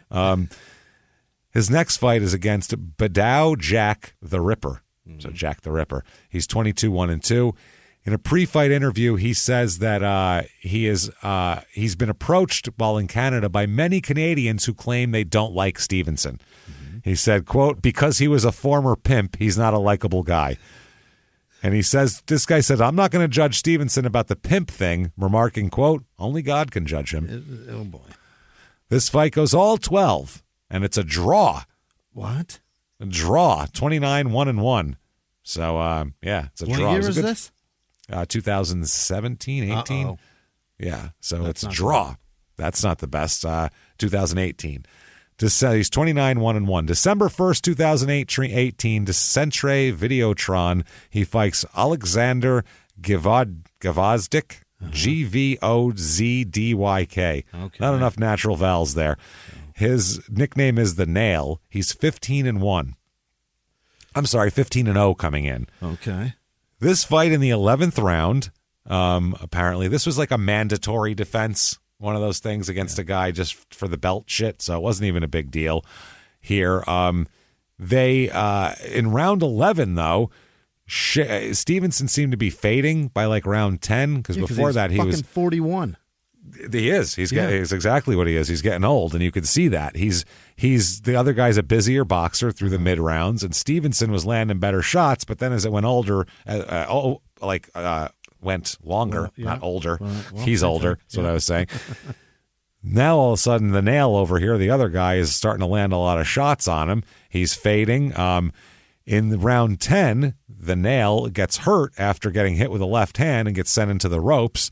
It holds him up, basically, but the ref doesn't call a knockdown on that one. The ref's not calling knockdowns on things that are knockdowns. In round 11, finally, the Nail unloads a 10-punch, completely uninterrupted flurry on Stevenson. No. just fucking levels him with everything he's got. Stevenson goes down, doesn't get back up. The referee just waves off the fight. It's clear. It's obvious that he's out. There's no point in even counting. So the stoppage was 2 minutes and 49 seconds of the round here. At the time, Stevens was ahead 98-92, 96-94, and 95-95 on the scorecard. So he's definitely ahead. This guy starts celebrating. The other guy, the guy who won, starts celebrating with Teddy Atlas. But then they stop celebrating because they realize that a lot of medical personnel are rushing over to Stevenson. Oh, no. More than normal. You know what I mean? He was able to sit back on his stool while the doctors checked over him. And after the interview, the Godzavdik, or whatever the fuck his name is, said, this win means everything to me. I've trained my whole life for this, and tonight, all of this work was worth it. So they go back. Stevenson starts to feel dizzy back in the dressing room. Yeah. Is taken to a local hospital here. So this whole thing, by the next morning, he is reported in critical condition in intensive care. Wow, God suave dick crushed him? Fucking crushed his ass. So the condition, it was changed from stable to critical. He got worse, and he's placed in an induced coma. Oh, shit! Jesus Christ. Some Russian tabloids reported that he woke up right away, but he didn't. He required mechanical assistance to breathe. The whole deal. The statement from Simone God, his fiance, was, quote, "Pray for a miracle," she said on Twitter. Oh, boy. You're God. So that was very bad. They said that he is the doctor said that he's under sedation, required respiratory assistance, and had suffered severe brain trauma. Oh, my God. Which, I mean, Jesus Christ, for everything he did, I mean, that's fucking rough. I wouldn't want that to happen to my head. I mean, I don't really feel bad for him, but I do feel bad for another person, though. Not nearly as bad. Are you serious? As I feel for Adonis Stevenson, VFX director at Criterion Games with EA. He works for fucking EA Games, even, in East Hampshire, England. He has over 20 years in the games industry as a graphic artist. I'm highly experienced with a wide variety of skills, including visual effects, technical art, lighting, outsourcing, and management experience. Look at this guy. Yeah. And he doesn't pimp women, most importantly. By December 22nd, Simone God comes out and says that he woke up. He's alive. He woke up. He came out of it. Yeah. And he says, this is fucking amazing. Quote, "All I remember is hearing God's voice talking to me. Oh, my God. Telling me to relax and take my time. He told me, 'Don't worry, Adonis.'" Yeah. That's it. Adonis? Adonis. Hi. Hello. God here, in case you're I don't know if you have other voices in your head, you know. Yeah. We haven't talked much since the whole, pimping of teenage girls thing. I frown upon that, obviously. I can't allow that to happen. It's, can't hang out with you afterward. It looks bad is all I'm saying. You know how it is with the heaven and the angels, and Peter gets on my shit. You know how it goes. So anyway, fight through it and, onward and upward and forward. And I go 6 other billion people by, and then he takes off. You were alone in the single footprint time. I was not. That's around. it. I wasn't there. No, it was you. You just don't remember it because you've been hitting the head a lot. He said, quote, "He told me, 'Don't worry, Adonis. Everything will go well and be good.'" Uh-huh. That's what God. That's what God talks like. He said, "I saw God and he told me to relax." This is what he said on 60 Minutes. I'm sorry, a 60-minute interview with a paper. Okay. "Let the time pass and it will be very good. You have a body. Take your time. The time will be good for you. Take your time. Take your time." And I listened to God. I listened to him. I said, "All right, God, fine. He said I could all. What are the chances it was just his wife saying? I was going to say. Well, he says yeah. His next line is, "I could also hear my kids' voices." So I was thinking maybe that was the other God. Come on. He said, "I grew up without a father as he died before I was born, so I had the fight and determination inside of me to not let my kids go through the same situation as me. I couldn't let them grow up without me being there. A lot of people tell me, 'Adonis, you can speak 2 languages after coming out of a coma. This is incredible.' People still call me Superman now, but I guess for different reasons. I was told by the doctors that what I have overcome over the last 2 years isn't normal. I should have died, but for some reason, God gave me a second chance. God damn it. Oh, boy. According to his brother, after 3 weeks, he no longer required a ventilator to breathe. He could sit up and do things, and he was lifting his arms and legs and doing shit, and he basically has to start all over again. Yeah. No more fighting. No, not at all. His fiance said Adonis has come a long way. The doctors didn't think Adonis would make it through because he was brain dead the night of the fight. Well, that's not true. That's not true at all. Not true. No. He had brain damage the night of the fight. It wasn't brain dead. And then they said the same thing a couple days later. So he was brain dead for 5 days, and then God talked to him, and now he's fine. Okay, sure. Fine.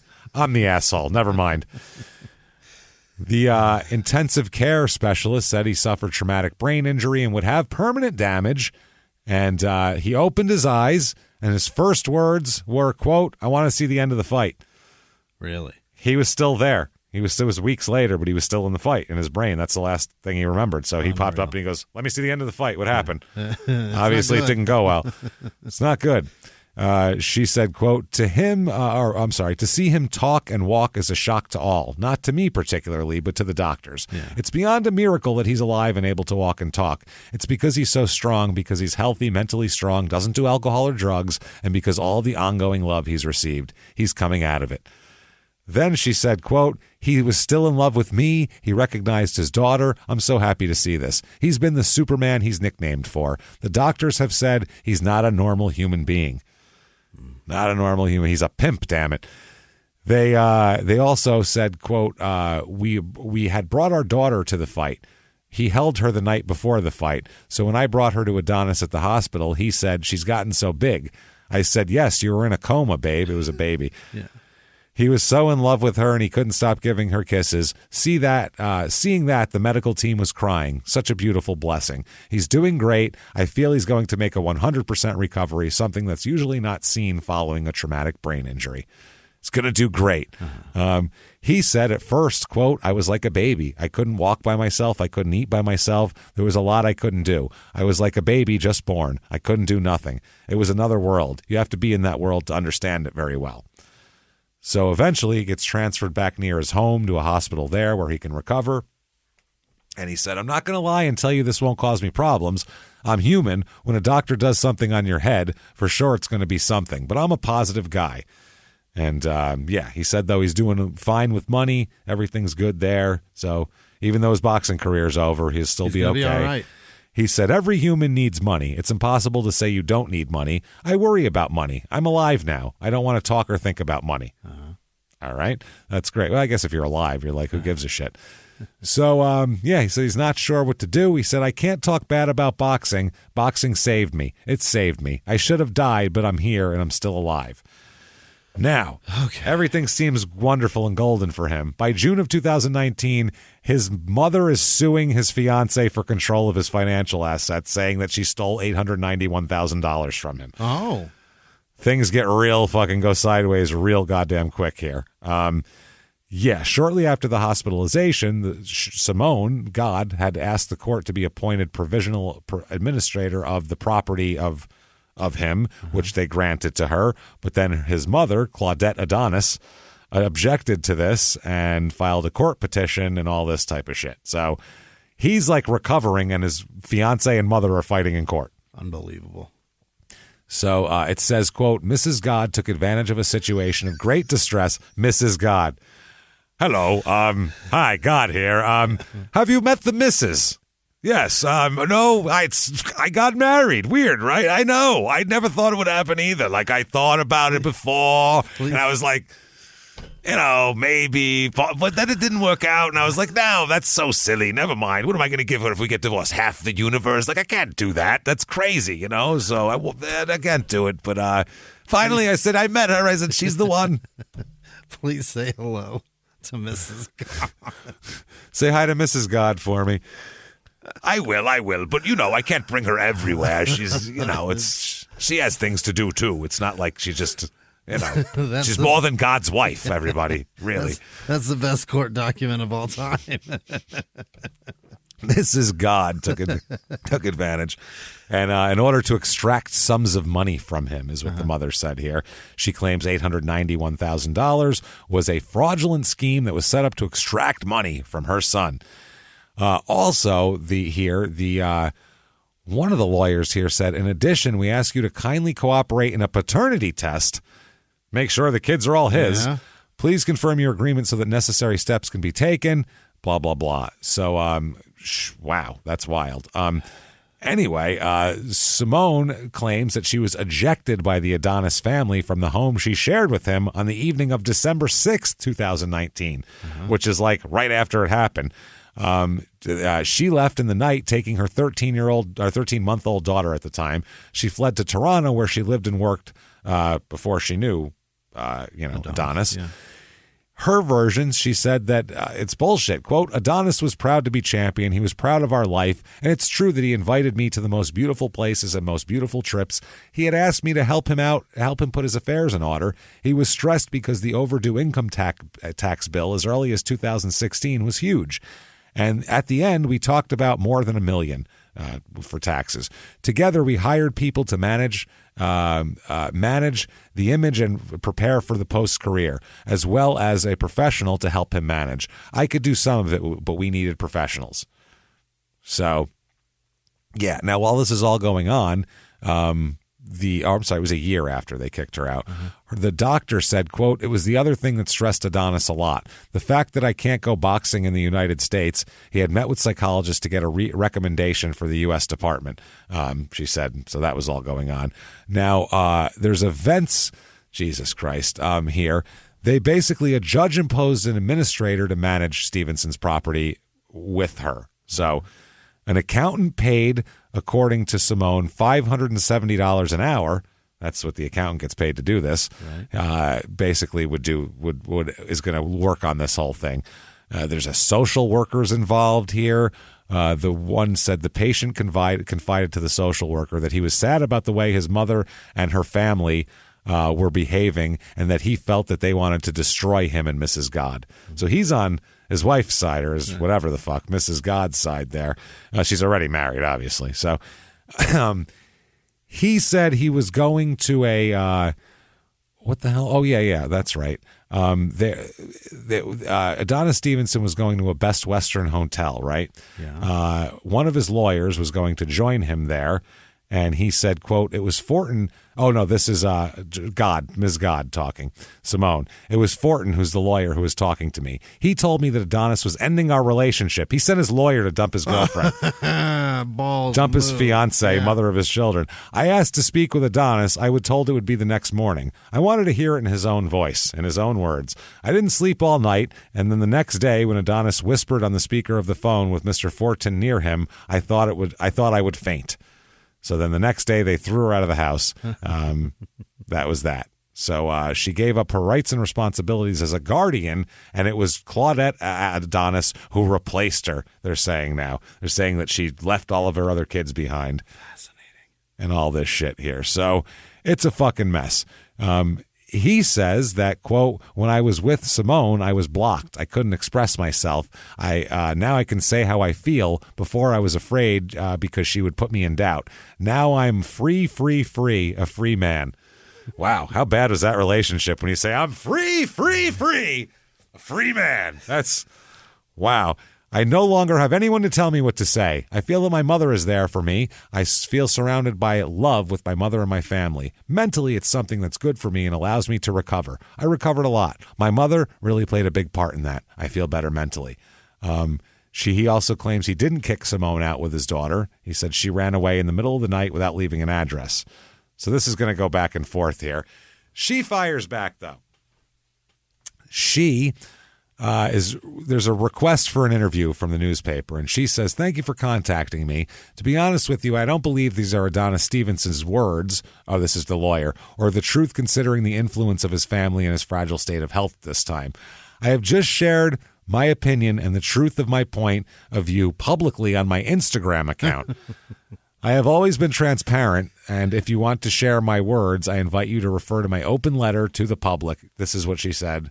An open letter to him on the Instagram account. Quote, Dearest Superman, Yeah. That's how she opens. From God. Well, we'll get to that. Love, Mrs. God. Yeah. I never in my wildest dreams thought I would need to write a letter to you so publicly in order for us to speak, but so many things have happened, and this is the only option I have.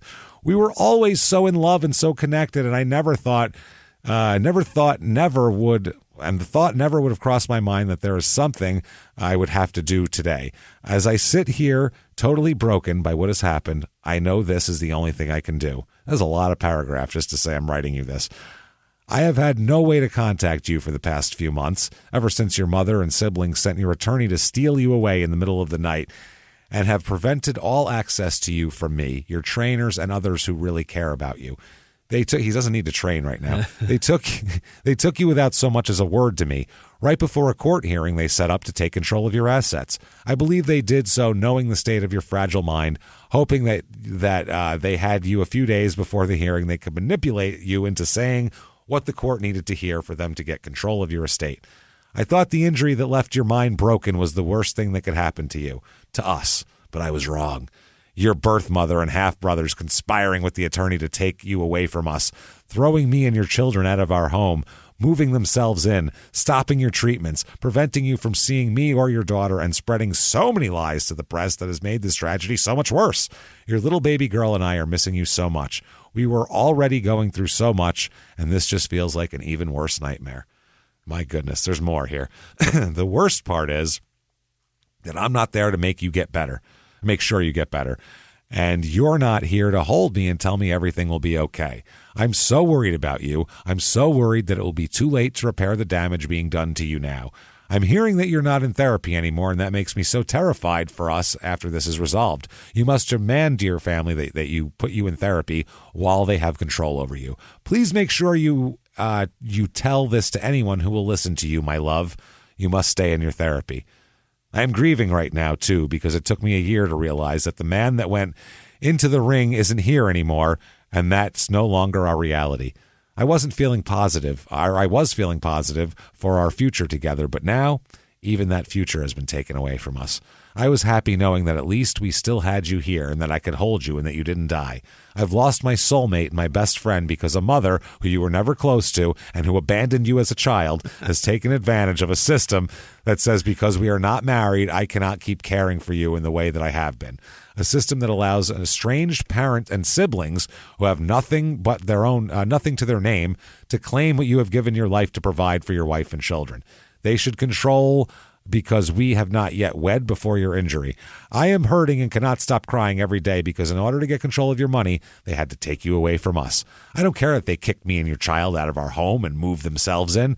You've sure mentioned it a lot. I care that we can't wake up with you in the house with us. I don't care that they are assassinating my character, asking for a paternity test. I care that our daughter cries herself to sleep, asking where her daddy is. Right. I'm willing to let them keep everything if they will just give you back to us. Well, I think he probably wants the shit too.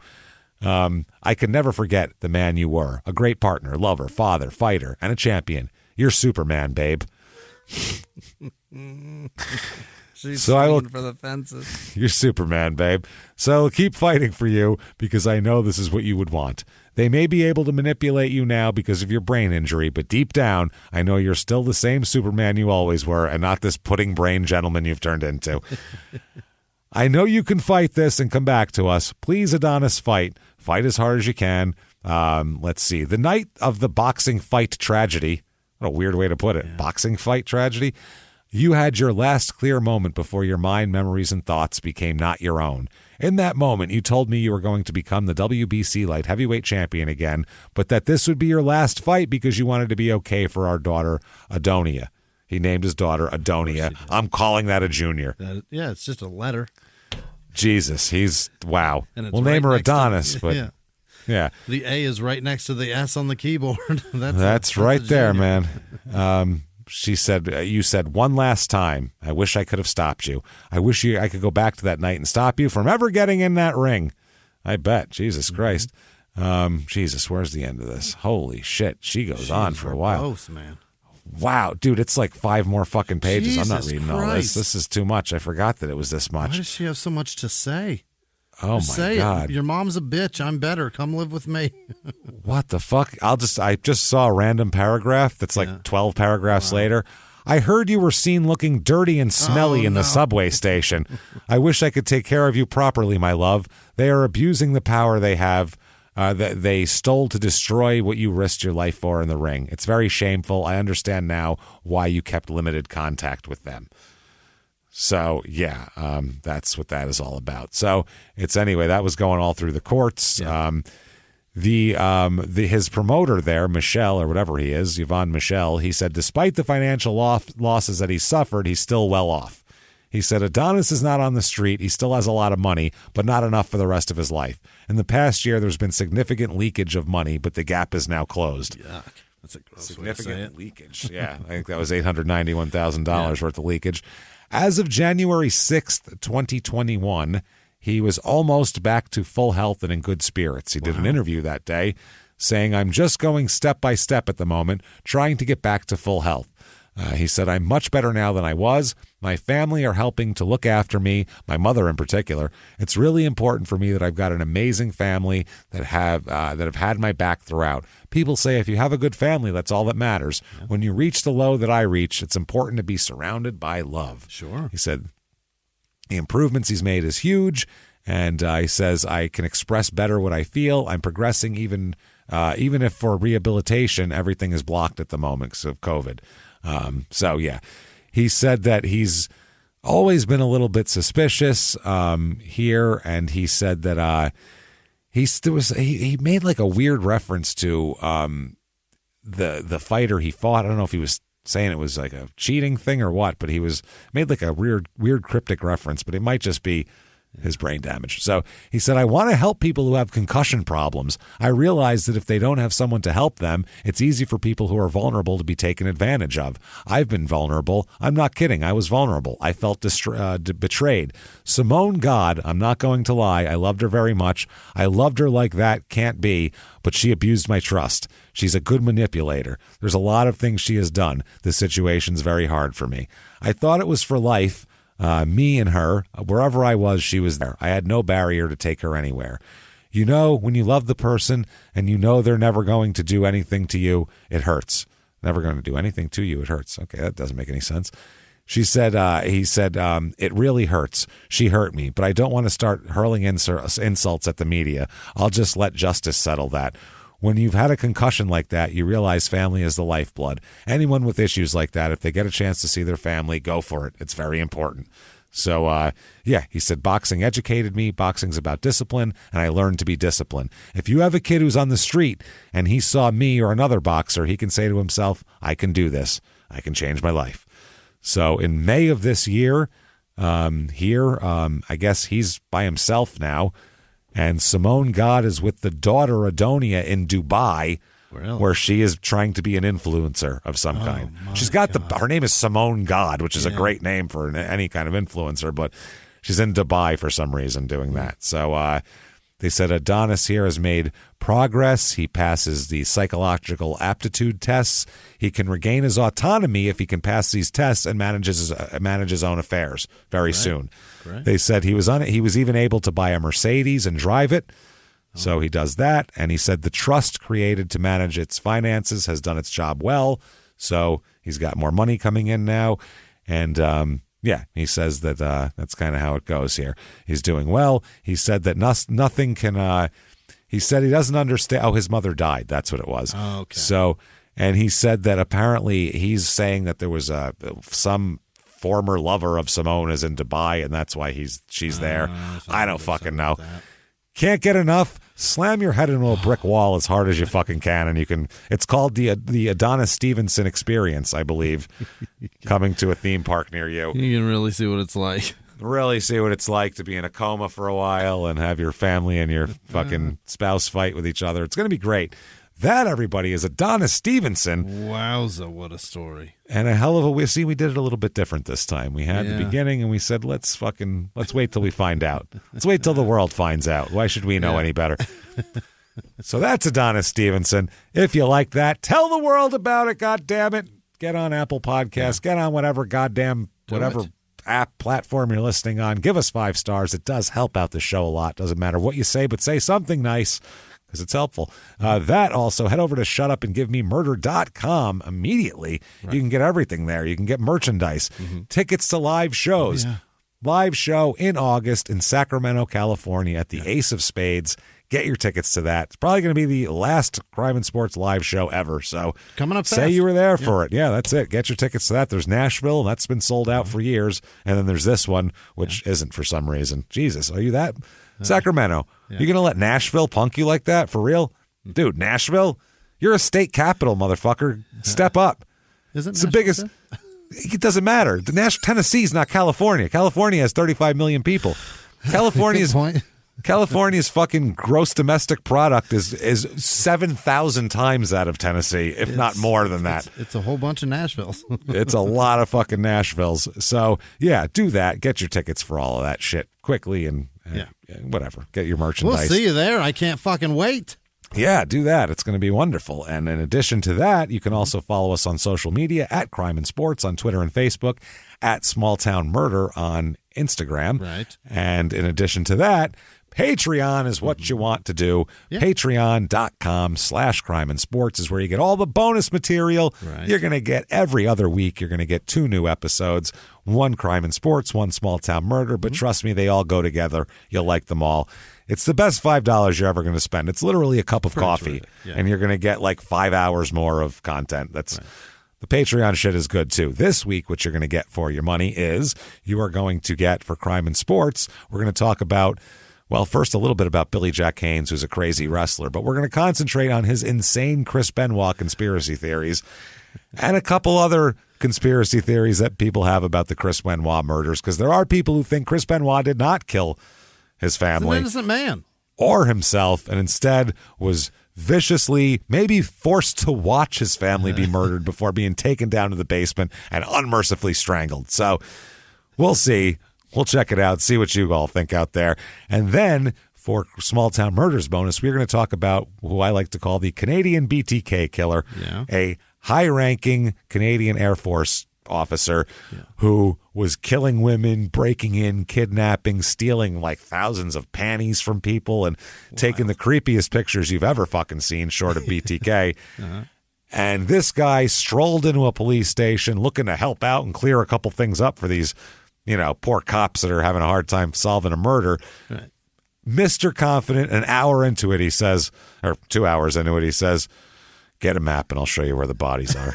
So that tells you a lot right there. We're going to talk all about that interrogation and how to get someone who thinks their shit doesn't stink from that point to get a map and I'll show you where the bodies are in 2 hours, because it's a magic trick and it's pretty cool to listen to. And we'll talk all about that. Patreon.com/Crime and Sports, or head over to PayPal. Use our email address, crimeandsports@gmail.com, to also get a shout out. Speaking of shout outs, God damn it, Jimmy.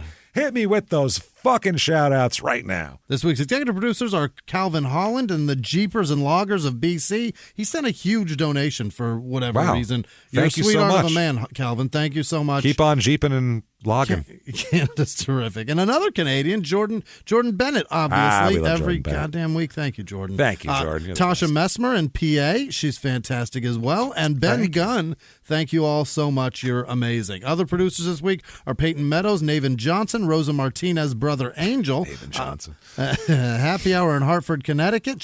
Frank, the South African birdwasher. Dorothy May, happy birthday. It was her 83rd birthday in Australia. It's Justine McNeil's grandmother, I believe, or just mother. I don't know. It's a relative. Happy 83rd birthday. Fucking somebody. Gaetano Biagio Petrogallo donated this week. Oh, that's me. That's me. That's what my name might have been. I know. Bo Kaki, Sherry Ivers, happy birthday. Joe Buckley, Cammie Struncy, I think. Carrie Bose, Hannah Gabrielle, Adam Carpenter, James Matovich, Cheryl Swanson, Foolish Genius, Jacqueline Rose Elmo, Angel Nobody No Crime Baker, Elena S., Jayla Calhoun, Aaron Switzer, Janet Dow, Catherine with no last name, Amber Baker, Fart Box, Wayne Westland. Fart Box? You separated those words. Not fart box. Fart box. Well, it's 2 words on Patreon. It's 2 words. You get it 2 words. Fart box. First name fart, last name box.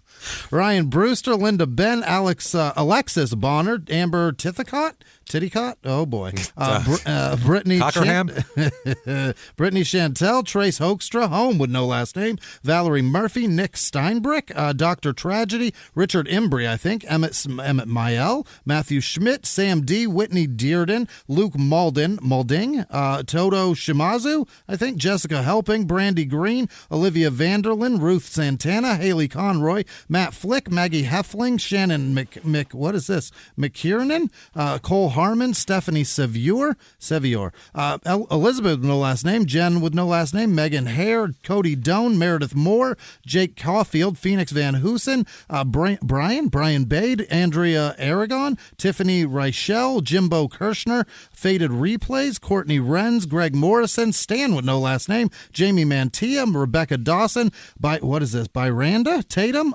Christiane Elizabeth, Sandy Lehman, RPM, Cordelia with no last name, Jason Slinger, Leanne Nosco, I think, Satu K, what is this? Kelly Ferguson, Jeep Effin, oh boy.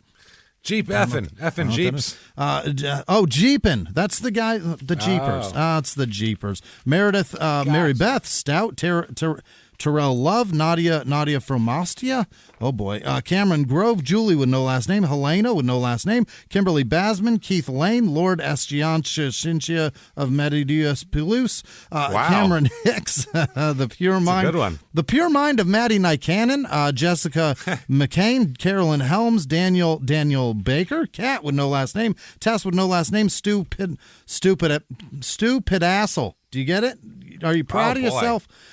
Christine Payne, Kyle Fleischman, Abigail Lawson, Will Brackett, Michael Gralton, Valerie Ross, Reese Rice, Ronald Roman, Aaron Ward, Michaela Bridges, Ian Jones, Corinne Luther, Mary Angela Ellendorf, Jesus, Catman Willie, BC Jeeper. It was Jeep FN for real. Cheryl Bean, Happy Harmony Boutique, Jesus.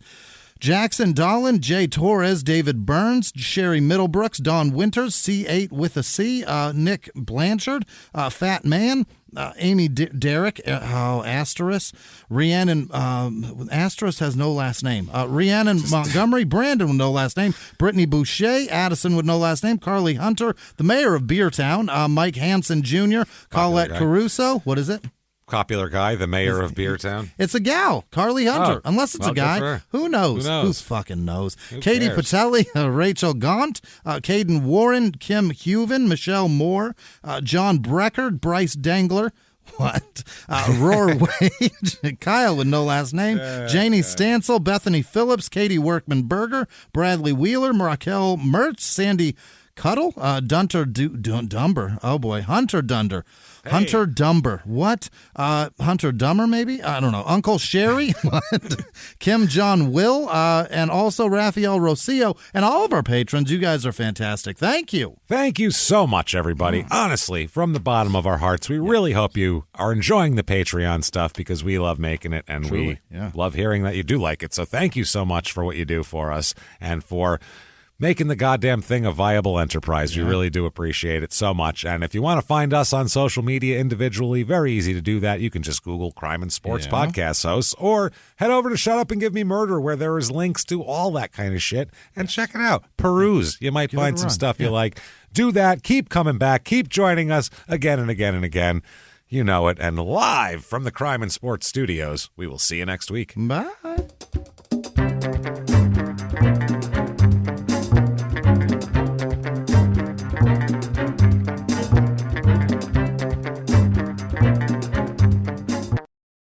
If you like crime and sports, you can listen early and ad-free now by joining Wondery Plus in the Wondery app or on Apple Podcasts. Prime members can listen early and ad-free on Amazon Music. Before you go, tell us about yourself by filling out a short survey at Wondery.com/survey.